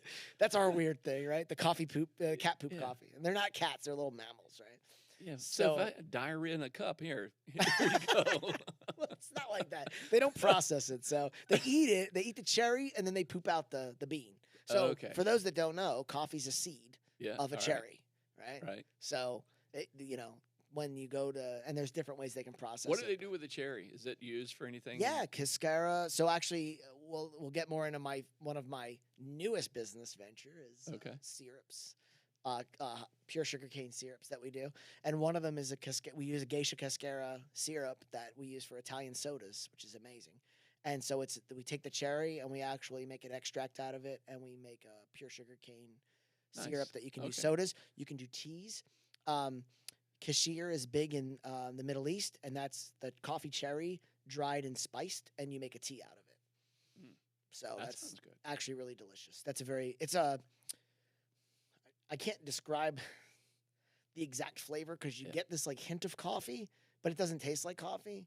And then obviously you get like a cherry and you get like a tea, Yeah. and it's good. And it's Funny, got some funny caffeine story. in You it. remind me of a story a buddy told me about who's with the team, SEAL teams. And he had a friend whose nickname was Frenchie. And they poke fun at this guy when, the war first kicked off, going into Iraq and then going into Afghanistan. This guy would bring his own French press. And everybody's like, oh, dude, I used to do the you're same thing you're on so deployment. gay. And they would just wear him out. You're gay till you make the first pot, and then everybody and then wants they're like, some. dude, can I have a little cup? Yes, And he got the nickname Frenchie. I love it. So Frenchie, if you're listening, Yeah, props to that guy. Yeah, because but there's he always was- that guy. There's yeah. that even in what was that? Was that Banner Brothers or what was it with or Saving Private Ryan, the guy that would do the French press? the French. Well, that's what this guy did. But I that's didn't the- even know that was in. I was the Saving same. I was the same way. I would deploy with a little Pelican case, and I had my French press, a 5-pound bag of coffee, a mini water boiler that I could plug into the space. Yep, there We'd you be go. in Sonar 1 on a Navy ship, and again, people would make fun of me until they smelled it.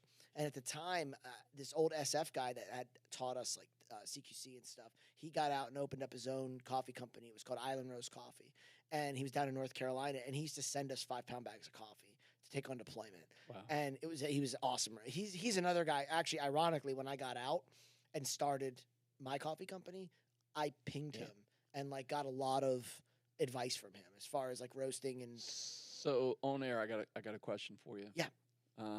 Selfishly here. So my daughter Sarah used to roast coffee for our firm, and we made our own blend here. Mhm. And then she stopped roasting because babies were more important. Children, of were. course I don't know what's up with that, but coffee children. moms, come come on. on. But we had a blend called Morning Call, and clients loved it. Yeah. So Morning Call, like Morning Bell, Yeah. and it was like this light roast kind of coffee breakfast blend. Yep. Breakfast Can, blends. can you do something like that? Yeah, I got you. Morning? I got you. And We'll white label it. Yeah, that, 100%. that would be awesome. I got it. Really? Yeah. That'd be Easy cool. day. I already got the blend in my mind. Oh. I got it. That's More, cool. So breakfast. So here's the cool thing. Like SEA, right? They say like these are the roast levels, the official. Okay. But then like roasters, we all have our own kind of things, and there's nobody that says like, "What's an espresso blend?" People come in, they go, "I want espresso beans." What is that? Yeah. Do you know? I have no. There's no such thing as You're talk- espresso. I know. I'm a jarhead, man. What There's are you, no come such thing as espresso beans. Yeah. There's no such thing, Okay. right? A coffee bean's a coffee bean. You can Right. make an espresso out of. You could like you have an espresso machine that you showed me in the Yeah. lounge. You can put single origin Colombia light roast in there. Yeah. Espresso shot. You can Yeah. put dark roast Sumatra, espresso shot. Espresso is a type of drink. It's an extraction. It's the way that you make the coffee. It's also a grind setting on a grinder. That's it. So everybody goes, I want an espresso blend. Now there's no definition of what an espresso blend is, but as roasters, we've found that certain beans and certain, like whether it's a 2-bean blend, a 3-bean blend, a 4-bean blend, right, extract better in an espresso. So like not all beans can do the same thing. Okay. So for example, not all beans are good in French press. Not all beans are good in pour over, right? So when people go like, how do you make your coffee? I go, it depends on the bean. Yeah. I've got pour over, French press, siphon, AeroPress. I've got every manual way of making coffee at my house, including a Ninja drip pot, right? I don't have an espresso machine. Are you serious? A Ninja drip pot? I have a Ninja drip pot. Well, that's my bulk. Like if I'm going to do bulk coffee for like Gotcha. a group of friends that are coming Yeah. over, I just do the Ninja. Yeah. And I will tell you, and part of the people go, why a Ninja? The temperature of the coffee, the water, that matters. And a lot of the commercial like Bun and stuff like that, the cheaper like commercial stuff, they don't get to the high enough temperature. So you want the right 195, 200 degree extraction. Yeah. And the Ninja gets that. So I get a better extraction out of my coffee Yeah. than I do out of like a standard Mr. Coffee. For my coffee palette, we've been buying this Jura machine. So that Jura that you Yeah, saw I in saw there, that. Yeah. that was in my house. Jake, pull up Jura. We'll give a shout out to Jura. That was a nice machine. It's I Touch mean, it screen. makes a nice little Yeah. cup of coffee, and I can choose like Americano. Yeah. to It grinds on demand, which, by the Yeah. way, buying whole bean is better than buying ground. Yeah, it's It lasts longer. Lasts so longer, the right. more you expose the surface area to air, air. Okay, excuse me, the more I did know a it, little bit about that. All the right, more so, it stales, right? yeah. So if you do an espresso ground, it's not going to last long, right? So when we grind, that's why most shops they grind, tamp, and immediately pull the espresso shot because you don't want it to go bad. That's what I have at my house now. I got it this Okay. year. The Giga 10. So That's what you have now. That's That's not the what one in there. That's not the one in there. That's Okay. at my house. Because I would say the one there had the internal hopper. Right. Yeah. So this has 2 hoppers in it. You it's can great. do cold brew. Yeah. I mean, you can That's do, nice. It'll make you bad for you. I like it. So, yeah, shout out to Jura. That's for just like a novice Yeah. that just wants to get up in the morning. I usually get up around 5:15. Yeah. I don't want to F around with.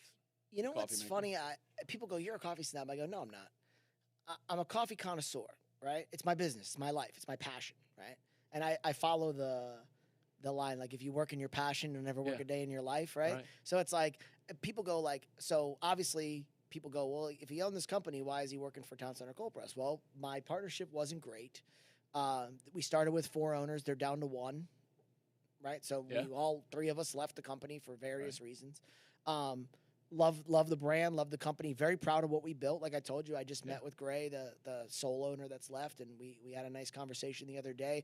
I told him, dude, you're killing it, like for what you're doing and keeping the brand. Something that I built, I feel a certain type of way about because, like, I built that foundation, right? So Yeah. I love to see them succeed. I don't want to see them Right. fail because, like, if they fail, then that's me failing, Yeah. right? Even though I'm not part of the brand anymore. It's funny you say that. I had that happen with a couple of different advisors who work for me here, and just lessons learned. Yeah. You know, I had and I didn't mean to cut you off, but it just from a business point of view, and I try to make No, it's these valid. podcasts very valid about business. Yeah.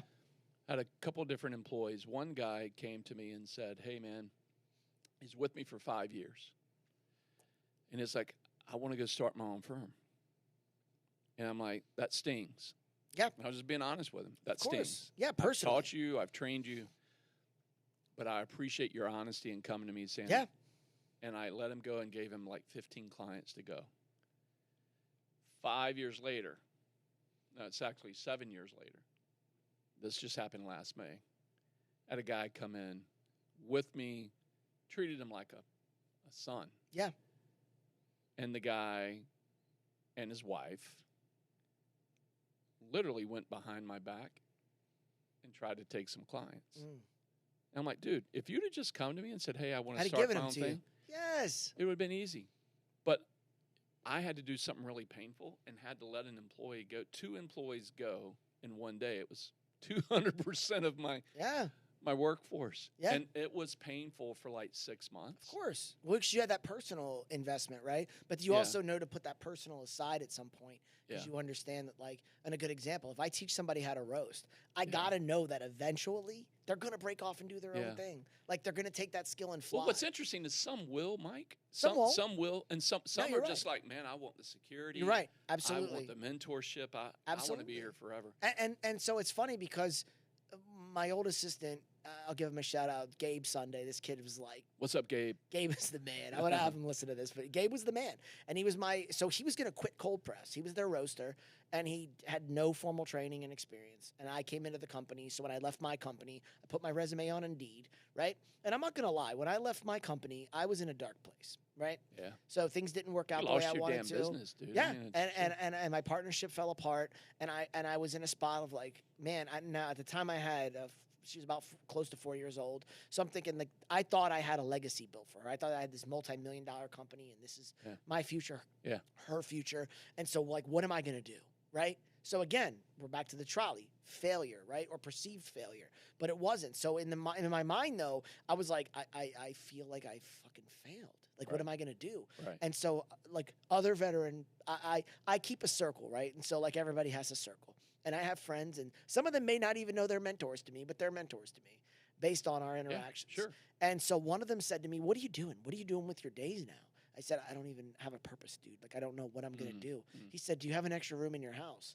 I said, "Yeah, I got a room upstairs that I store crap in." He's like, "Turn it into an office." And I said, "Why?" And he goes, "Turn it into an office because you need a place to go to feel like you're going to work." And he goes, "And get up every day, set Good your alarm, advice. Yeah. sit in the office, and do something. Make a new brand," right? Yeah. So I'm going to have him pull something up. Mortem, MORTEM, -labs.com. Mortem-labs. Yep. Just like .com. death, Okay. deathlabs.com. And so I started that during this dark period where it was like, I just was like, I'm going to create this brand. And I have a friend, Mike Cranford, who's an amazing artist. His company's The Dude Designs.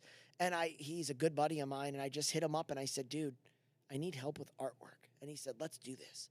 Let's create this brand." Yeah. Now, I had no intention of launching this brand, right? And when I did it through, like, so at the time I had no access to a roaster, right? So there it is. So that's my white label, right? So I run this white label out of Cold Press's Roastery.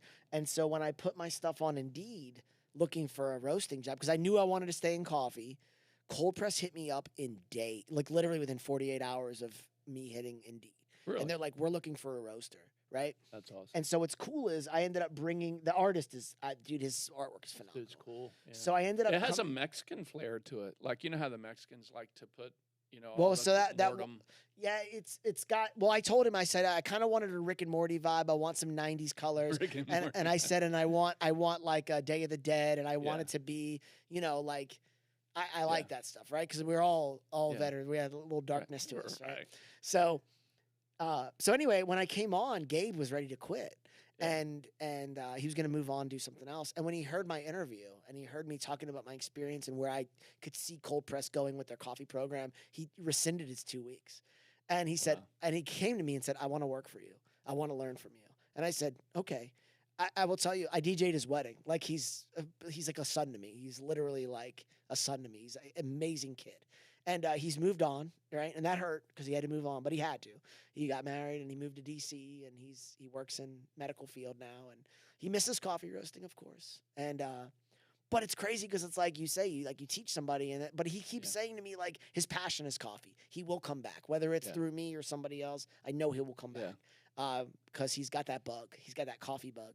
So what I find the difference in this, and this goes back to my upbringing in church. My father was a Baptist minister. Yeah.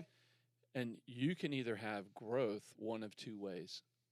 And that growth can be through multiplication or growth can be through division. Yep. Division usually takes longer because you're splitting it up. Yes. And that's what happened with my most recent employee. Division was created.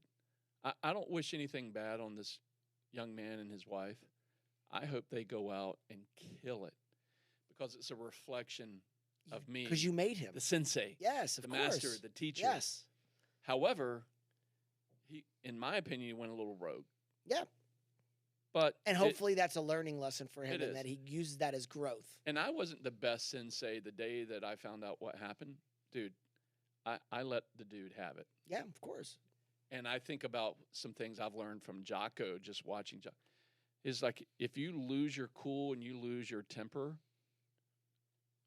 you're probably out of control, and you got to deal with you. So I got a lot to confess on that side. Yeah. But there's this thing that Jocko says that I really love. It's a 4-letter word, and it's not damn, it's not it's not any of those slang words. It's good. Yeah. And when bad things happen, good. Yeah. Good. Now pull up your drawers, pull up your pants. Absolutely. Press forward. And that's what I love about when you and I met at Cold Press, is that you weren't allowing the identity of a business failure, of a really cool idea, and just an unfortunate circumstance of this thing called COVID, Kung Flu. I'm pulling a Trump out. I like it. Trump's a badass, man. Whether you love or hate his politics, that dude's a G, man. He just does not care. When he said that, that was... Yeah. I rolled over when I heard that. Oh, yeah. So shout out to former President Trump, who Maybe might maybe be next president again. Maybe next president. Sleepy Joe better get off his ass, all right? I think the time has passed for that. But learn from those mistakes. Yes. Pull up your pants and just Well, go so forward again. another thing I learned in business. So I want to give a shout out to Briston Tutwiler, but also Mike Holdcraft and Tiffany Nieves. They're the 3 owners of Cold Press. They're very private. They Virginia local, They probably 757. don't want me to mention their name on here, but I don't care, because I will tell you 2 things that I've learned. If they make you unemployed today, you press on. I may just come. Don't do that. I might come run your podcast. No, That's right. so Let's do it. So I said, look, I got 2 things that I've learned from them. So one is that veteran, and this is a veteran lesson, right? So as a veteran, you want to surround yourself with veterans when you get out, because you're comfortable, right? I know I can say the F word around you. Yeah. I know I can do shots of whiskey with you. Yeah. I'm comfortable with you because that's what I've been doing for 20 years. Right. So I'm afraid to work around civilians, because I think civilians can't work around me, right? They're not going to understand me. They're not going to relate to me. I'm going to say something. I'm going to end up in HR, right? I get it, right? And you actually may. But I want to tell people, don't be afraid to work for a civilian company, because I do now, right? So the 3 lessons I will say, the main takeaways for veterans from my ventures with Town Center Cold Press, which is a civilian-owned and run company. There are veterans that work for the company, of course.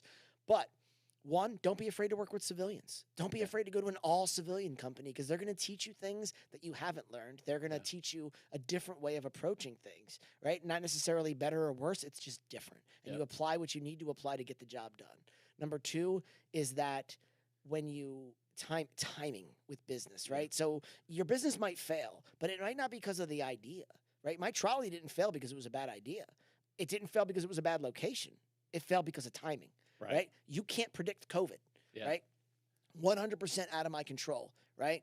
However, personal responsibility as a business owner, and you understand this, you got to take it, right? Right. So, for example, my failure with my old company, the coffee company, I take full responsibility for my 100%, partnership failures. And that's why I wanted to bring you on this show, because I felt that from you. Because here's the thing. Yeah. I made mistakes, right? And when you give somebody the rope to hang you with, you got to understand, you can't get mad at them for hanging you. Right. You get mad at yourself for giving them the rope. Right. Right? Because if you don't give them the rope, then they don't have anything to hang you Well, with. you talked about timing. Yeah. And one of the wealthiest men in the world said the 3 reasons that he was successful was timing. Yep. Timing. And timing. timing. That Yeah. was Bill Gates. Absolutely. And timing is like the craziest thing. And I always tell people this. For me, I've had successful coffee shops. I've had not successful coffee shops. And I work for a very successful coffee company now. And they have 6 locations, and they've been around for 10 years, longer than anybody in this area.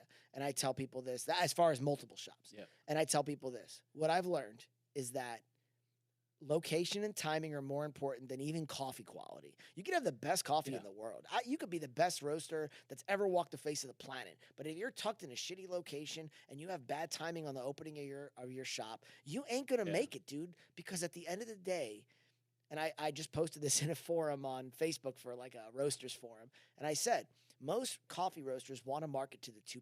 The 2% is me, right? Yeah. I'm the 2%. I come into your shop, I'm the 2%. Yeah. I'm the guy that understands coffee, that knows extraction, that knows his flavor palette. I know what I like, right? I'm going to judge your espresso on an Americano, and I'm going to go like, this sucks or this is great, right? But at the end of the day, I'm not the one that's paying your bills because I'm only coming in there once. Right. I roast my own coffee, and I go to, I've had coffee at there's 101 mom and pop shops in Hampton Roads area. I've counted them. I've probably It's had literally coffee. 101. There's 101 mom and pop shops, not counting 7-Elevens, Dunkin' Donuts. I did this for a study recently for an investor for Cold Press, and I pulled it up. This is just Portsmouth, Virginia Beach, Norfolk, and Chesapeake. It's insane the Really? amount of mom and pop coffee shops we have. However, you would thought never that. guess that, right? But they're there. Trust me. I went through Google and I counted them and I drove around and I checked addresses and it's accurate. However, I probably had coffee at about 80% of them. And I tell people, I'm not paying your bills. I constantly love to go and taste other roasters' stuff. Yeah. The 98% of the people who get coffee at 7-Eleven that go, you know what, I want a good cup of coffee, and they come into your shop, that's who's paying your bills. They don't have a palate like I do, right? So you can't market to that 2%. You have to market to the 98%. And how do you do that? Good location that's convenient. And this is where Starbucks kills everybody. They always do their market research. They know what side of the road to be on. They know to have a drive-through. They know that the location and timing. They open at the right time. They know when something's going to open, a new apartment complex is coming in. They do the research with the city, and they do it at the right time. I've seen people open up in a strip mall, and they're like, boom, and they go out of business. And then a year later, a apartment complex goes up, and that strip mall booms. They didn't do their market research. They didn't do it's the timing, right? So to me, it's like everyone focuses on product. Yeah. And they just kind of wing it with timing and location. And I feel like timing and location, that's what made our coffee shop so successful. We opened up right before COVID. That was luck, right? And during COVID, everybody was making coffee at home. We had an e-commerce platform. We started as e-commerce. So we had that set up. And so when all these other local coffee shops were scrambling to build their e-commerce, we were killing them. Yeah. Because we had it already. There's a saying, and I'm going to give the quote to a guy that I've heard say it many, many times here locally in Virginia Beach, and it's actually a pastor. And whether you love preachers or hate preachers or grew up Catholic Christian, I don't care. But this pastor has a great quote, and it's actually where my son Jake plays guitar every Sunday. Oh, cool. Or keys. Yeah. Shout out to Jacob. He's one of the most talented people I know on the planet. Dude, his And he happens production to be- setup is this crazy? I worked in He and radio. my son-in-law Ian Miller. Shout out to Ian. I worked in radio, and I'm telling you, like, this is like a radio quality podcast studio. It's crazy. I've got a client at I love it. VEC who's a behind the camera guy. Yeah. And he came in for an interview, not interview, our annual review. And man, that whiskey is starting to catch up to me now. Dude, it's Two awesome. of this is tasty. It's so good. Discretion. Tarnished truth. But he said, he's like, Kenny, he goes, you could run a live TV show from what you have set up here. Yeah, absolutely. And I had no clue. It's ridiculous. Yeah. But going back to what this pastor said, and I think it's a great comment, is that when you go through life and you got a business and you've got a vision, you got a dream, you got an opportunity, you actually have to wear the restraint of your vision. And I'll give that to Pastor Steve Kelly. He actually said that years ago. I heard him saying that when I was in one of his services. And I was like, man, I don't know if that's in the Bible or if that's a scripture or what, but that's really great advice to business people, is that you sometimes just have to restrain this big vision that you have and just wait for the right timing. Absolutely. Wait for that moment where you're listening to God and he goes, now's your time. Yeah. Go do it now, Mike. My dad, like a good example of that, like my dad had this great idea. This was in like the late 80s, I think it was. Growing up in Jersey, like my dad, like I told you, he's an entrepreneur. He's got some patents. He's invented some things. And he's a nurse and he's a chef. He's a jack of all trades. So my dad came up with this company called Sweet Revenge, right? This was in like the 80s. There was no internet, right? This is not an internet thing. And he took out an ad in the local newspaper. And him and my uncle started this little revenge company. And they had a friend who had a funeral home, and they rented his hearse. And for example, you could say like someone wanted to quit, and they would send you a box of sand with a fist in it, and it was like "Go pound sand," and it was like a little sign. And they would deliver this, and they would deliver it in like a suit and black suit, and pull up in the hearse, and they would deliver dead roses to people, and like for breakups and stuff like that. It was like this. They were on the news, like locally. It was like this crazy. And he bought everything off like Oriental Trading website, like all this stupid stuff, Wow. like little fake bugs and all this little thing. And like he'd get dead roses for the flower shop, and he started this little company. And like I think about that, and I'm like, man, my dad was so ahead of his time with that. Yeah. Imagine if he had that in the 90s, 10 years later, when the internet was around. I'll tell you another story, dude. My But he wife's- didn't, and timing, Yeah, right? He timing. didn't restrain. He didn't restrain the vision. Yeah. And so it didn't do anything. It never went anywhere. He made the news and he got some business, and it was cool, but it never caught on because it was like, it was just too far ahead of its time. And sometimes you can be ahead of technology. Yes, sometimes you can be absolutely. ahead of the vision. My wife's father-in-law, his name's John. He's out in California now. Shout out to John. Awesome dude. It was my wife's stepfather-in-law or stepfather, my stepfather-in-law. It's always hard to describe that because he never married my mother-in-law. But cool dude. Love John. But when I came into Kathleen's life, this guy, John, was ahead of his time. This is before eBay. This dude would go to estate sales each weekend, and he would fill up my mother-in-law's garage with stuff that he had bought at estate sales. And he was like, dude, let me tell you, people are going to buy this shit. And he would go out and make little tiny classified ads. Really? In the paper? In the Virginia Pilot. Oh, wow. In the Virginia Pilot, he'd do these little classified ads, and he would resell this stuff for 3, 4, 5. The original Facebook Marketplace, right? Yeah, the original Facebook Marketplace. And then I think about this. He set up a computer company, and this is before Dell. Dude, buy a Dell, or gotta buy a Dell, whatever that commercial was years ago. My father-in-law would buy these computers by a company called Acer. I remember Acer. Acer computers, Yeah. and he would build computers. And he found a market of people who couldn't afford a full-on Acer, a desktop, Microsoft desktop 386, right? Oh, yeah. And he would build them like a... And he would rent them. Oh, really? And he would rent out these computers Get to outta people here. at like $45 or $50 a week For home. for a home Or computer. business, yeah. That's crazy. And- Rentals. And it was, he was like, and his name of his computer was Aaron's Computers. Wow. And now, why was it Aaron's? Aaron. Aaron. Yeah. So in the white pages and in the yellow pages, he had the first listing because it was AA. And those of you that Which don't now I know- think about Aaron's Rental, which was that big rental company. Right. AA. He did like, it before them. yeah. No, I'm saying like the name now makes sense. Like, why would he pick Aaron's? Like, And I'm 'cause like, you come up before everybody. Like, he's the genius, but the timing was off. Oh yeah, way ahead of his time. Way like ahead. decades. It just blew me away. And so, mad shout out. I'll actually say, John Hendrickson, you're the man. That's awesome. That dude would do some No, cool it's stuff so in cool. business. And it's so cool to look at and hear stories like that. And it's like sometimes people just have a great idea, but it's like the when is just as important as the what.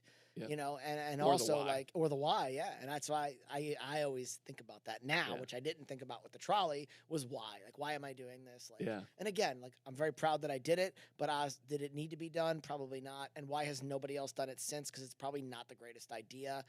In And I the right application, maybe, Right. but like it's a niche thing. You know what I mean? Mike, I try to tell veterans all the time, and not only veterans. So if you're listening, you're watching today, and you're a veteran, or you're just a guy thinking about being an entrepreneur, listen to guys like Mike who, you Learn from my lessons, dude. Right. They're free. They're They're free lessons. fucking free, Like they dude. cost me a shitload of money, but Right. they cost you nothing. Cost you nothing. Like, don't do what I did, Have a partnership. And like that's the big thing too. I will say I learned have a partnership agreement. I don't care if it's your Yeah. best friend, your dad, Yeah. anybody. It doesn't matter. If your wife, have a partnership agreement, have a business plan.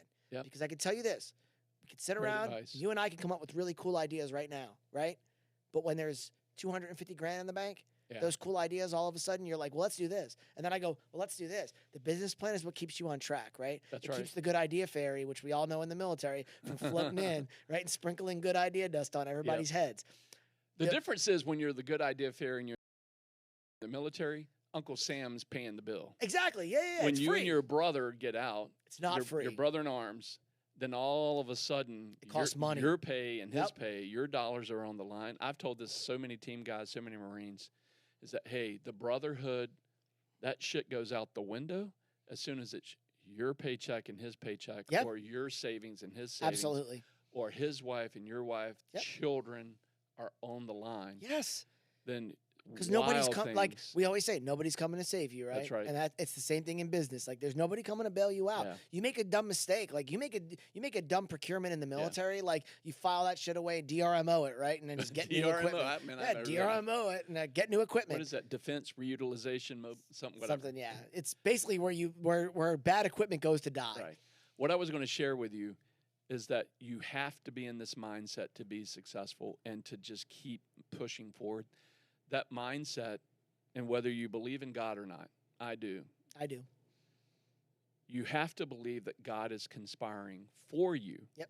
and not against you. Yeah. So when you file, or you have to file that Chapter 7, it's part of timing. It's a lesson. Yeah, Right? absolutely. Because it's a step back to take 2 steps forward later. Yeah. And it might not be a bad thing. And like I always tell people, I've grown more as a coffee roaster, roasting for Town Center Cold Press, than I did when I owned my own company. That's excellent. Because I'm focusing on it, right? Jocko would say good. Yeah, good. It is good. And for me, it's great because I can tell you, like, I have honed in because all I worry, I'm not worried about labor. I'm not worried about taxes. I'm not worried about all these different things. So in this sense, it's better for me to work 40 hours a week for someone else than 70 for myself because I'm honing in a craft that has elevated me to a level where I have other roasters now asking me to consult and teach them roasting, right? And we talked about it's not about how long you've done something, right? Yeah. It's about being an expert at what you're doing. And you can do that in a quick time if you are a sponge and you take it and you read. And I fly to other cities and work with other roasters so I can get this experience and learn on different machines. If I meet a roaster and he's like, oh, I got a Mill City 10 kilo, 12 kilo. I go, can I roast on it? Yeah. And he's like, yeah, sure. Why? And I'm like, Yeah. because I never touched one and I want to touch one. And as a DJ, I was the same way. I used to go to Guitar Center. And when I was a DJ, I used to play on they had like the DJ area and all the equipment was laid out. Yeah. And I would spin on everything. I would literally sit in Guitar Center for 2 hours, right? And I would spin on everything. And everybody go, what are you doing? And I'm like, I want to know because if I go to a club and they have a Denon or a Pioneer, pick your equipment, I want to know how to spin on it. Because if they ask me, I don't want to go, oh, well, I've never touched that before. And then it's dark, right? And you're drinking and you're in a club and it's smoky. So you're not, that's not the time to learn, right? Yeah. So I would get this experience and I carried that over from a DJ to a coffee roaster where it was like hunger for knowledge, being a sponge. Everybody I meet, even if it's a home, I've learned stuff from dudes who literally have like a 1 pound roaster in their kitchen and they're like, oh, I do this. And I'm like, I always teach me something about roasting. If I meet a roaster, I say, teach me something about roasting. Yeah. And they go, what can I teach good. you? And I go, I'm sure there's something that you do that I don't know. Right? Because everybody has something to teach you. Yeah. And the more that you sponge off people, the more of an expert. That happens in martial arts all the time. It's one of the best examples of my brother's going through, and he was just telling me yesterday. He's always practiced karate. Yeah. Karate. Yeah. And he's a brown belt now. But as a brown belt, his sensei or his black belt is like, hey, Paul, you got to start teaching now. If you want to belt up, you got to start teaching. And so he found a way to start teaching in his church that he's part of. And I thought that was awesome. And it's like, dude, you found a way to make that fit into the culture and your community. And you're learning as much teaching as you are as just a student. Yeah, as you start teaching, you start finding flaws in your own. Yes, the way because you look at things in a certain way, right? Through a toilet paper tube, and then someone else's toilet paper tube is going to look different. And then when you look at theirs, you go, "Oh wow, I never looked at it that way." And then it gives you a broader view of the big picture. Yeah, I think that comes back to if you ever think you've arrived, be prepared. You're about to get shit on. What's I think I'm going to brain fart on his name. I'm going to Google it real quick because I just don't want to. I don't want to get the author's name wrong. Okay. Hold on a second. So while you're thinking about that and you're looking that up, yes, the mindset here today, the one thing I got to ask you, Mike, and let's see if you can multitask here. I can. How many times a week, and I want to see if I'm on this lonely island, how many times a week do you think about quitting? Oh, God, several. I'm Do I glad think, to hear that. Do I think about it? Several. Yeah. Yeah, several. I think I fire myself probably 7-8 times a day. If you're not thinking about quitting, you're not doing it hard enough. Like, and I could tell you, there's been times where I've wanted to pack in and just, I've even talked to the CEO of Cold Press about it. I tell him, I can't do this anymore, man. Like, because I'm an entrepreneur, right? And I'm working for somebody else, and that's hard for me. But by having my own white label, like Mortem Labs, it allows me like freedom of expression, right? So if I come up with a cool idea for a blend or a bag or something different, I can do that, right? I have an outlet. But even still, and he says, why? And he talks to me. And like I said, this is like Briston, the CEO, is so great to bounce stuff off of, because he's taught me this teamwork. My first business, I tried to do everything by myself. I tried to do everything alone.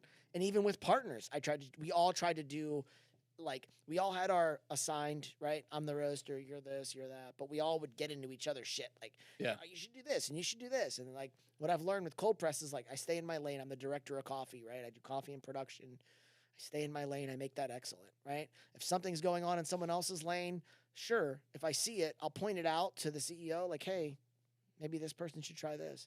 But I stay in my lane.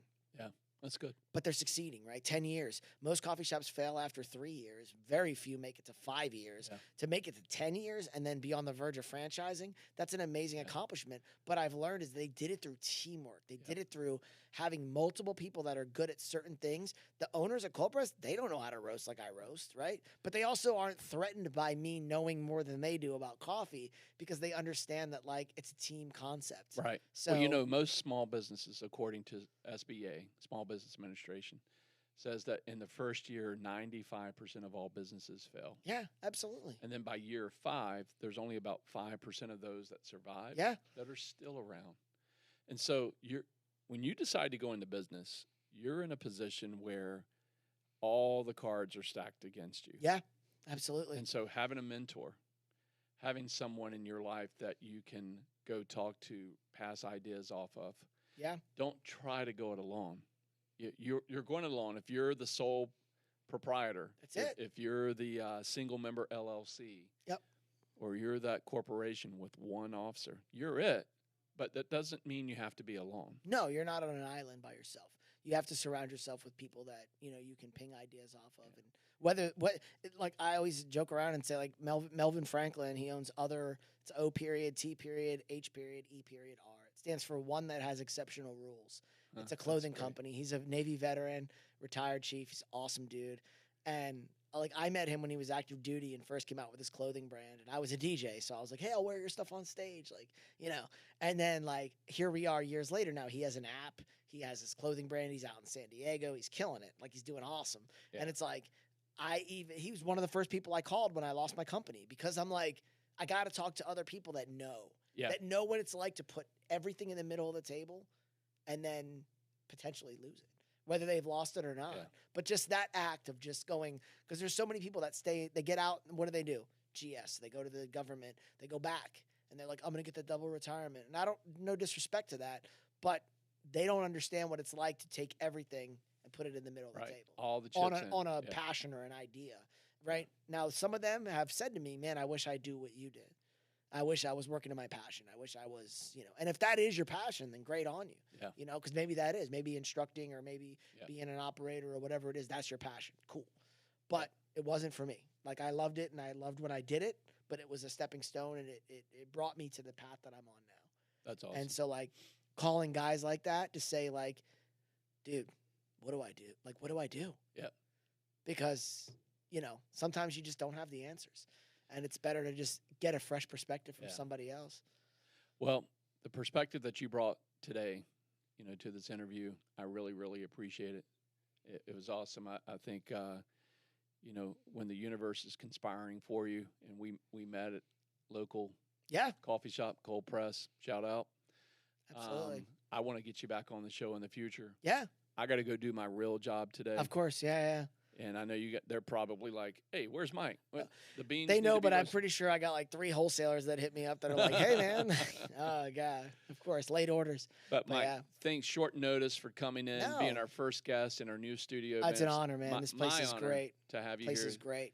Thank you, sir. Salute you for the service you put in 20 years. And more importantly, not giving up. Yeah.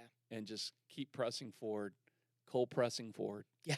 Thank you. I will say to all the vets out there that are thinking about opening your own business, or they're wondering what they're going to do when they get out, is like, Steve Harvey made that thing talking about jump, right? Yeah. He's talking about jump. Yeah. Jump, right? If you want to Yeah. do it, if it's your passion, if it's something you want to do when you get out, Yeah. do it. Like, Yeah. don't let anybody tell you can't, but do the right research. Make sure it's the right location. Make sure it's the right timing, right? Like Yeah. you said, restrain that passion. Yeah. And What's then- interesting, man, is when you share your vision and you share what it is you want and it's coming from the heart, people conspire. Human beings want to, I think still Yeah. today, human beings want to help other human beings. You know what? Bobby Wright said something to me, and I'll never forget this. When Bobby is super fit, right? Super fitness guy, did not want or like cigar. Like, he knew nothing about cigars. Yeah. And when I said to him, I want to open up a cigar shop, he was like, oh. And I was like, because he's like, oh, tobacco's bad for you and all this. And I'm like, well, hand-rolled cigars are different than cigarettes. So I can get all into that. But we could do a whole cigar podcast another time if you want.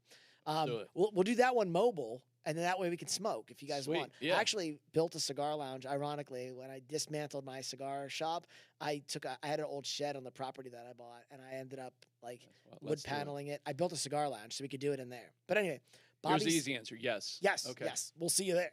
Bobby said to me, Mike, I'm not buying into the idea of a cigar shop. He said, I'm buying into you. Mm. And he said that, That's awesome. like, and it really stuck with me. Bobby bought my passion. Bobby bought my love for what I was doing, and I carry that forward, like, throughout all my ventures. Is that generally when someone invests in something, they're not investing in your idea necessarily. I mean, Yeah. to a degree, sure, but they're investing in you. Yeah. And that's where, like, you're That's talking great. about, that passion is infectious. Yeah. Yeah. That's story. And people will buy stories. Yeah. Selling is not selling. The story is what Yep. people buy. And from small business Absolutely. to, back in the day, Dell computers. Yeah. They want to know what's behind Yeah. the product. Exactly. Not necessarily, where's my money going to? Yeah. They want to know that. Yeah. So in parting today, anything you're reading right now, anything you're studying that you could pass on to listeners? So just, the one book that I was talking about was Winning. It's W1NNING by Tim Grover. Okay. He was the Winning. he was the trainer, and he's a business motivational speaker, but he was the trainer for Michael Jordan and Kobe Bryant. And Yeah. it's That's right. it's I an knew I'd amazing recognize it. it's an amazing book, but just because it talks about, like, winning is not. So, for example, your definition of success, my definition of success, it's not a cliff that you climb and then you sit up on top of and you're like, I'm here, right? Is that it right there? Jake brought it up on. Yep, there it is. You're That's not, awesome. when you get, it's unrelentless, right? So when you get to the top, winning is not a destination. Winning is a little ledge. And when you get to it, right, the mountain and the wind and everything's going to try to boot you off of it. And the minute that you slack off, you're done.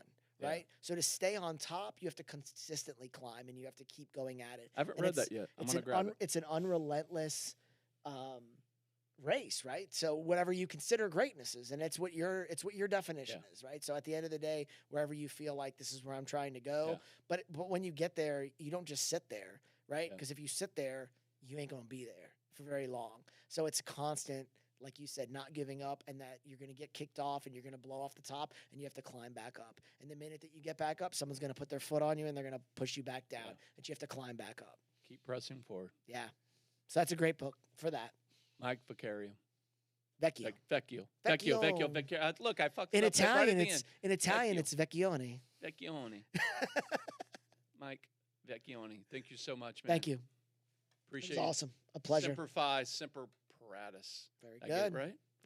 And your Yeah. son's going to be so stoked that you're wearing that shirt. So, Go, you puddle jumpers. and big shout out to him. Thank you for your service, and Yeah. for everybody that's still continuing to serve, so I can do stuff like this and have bourbon at 9 a.m. on a podcast.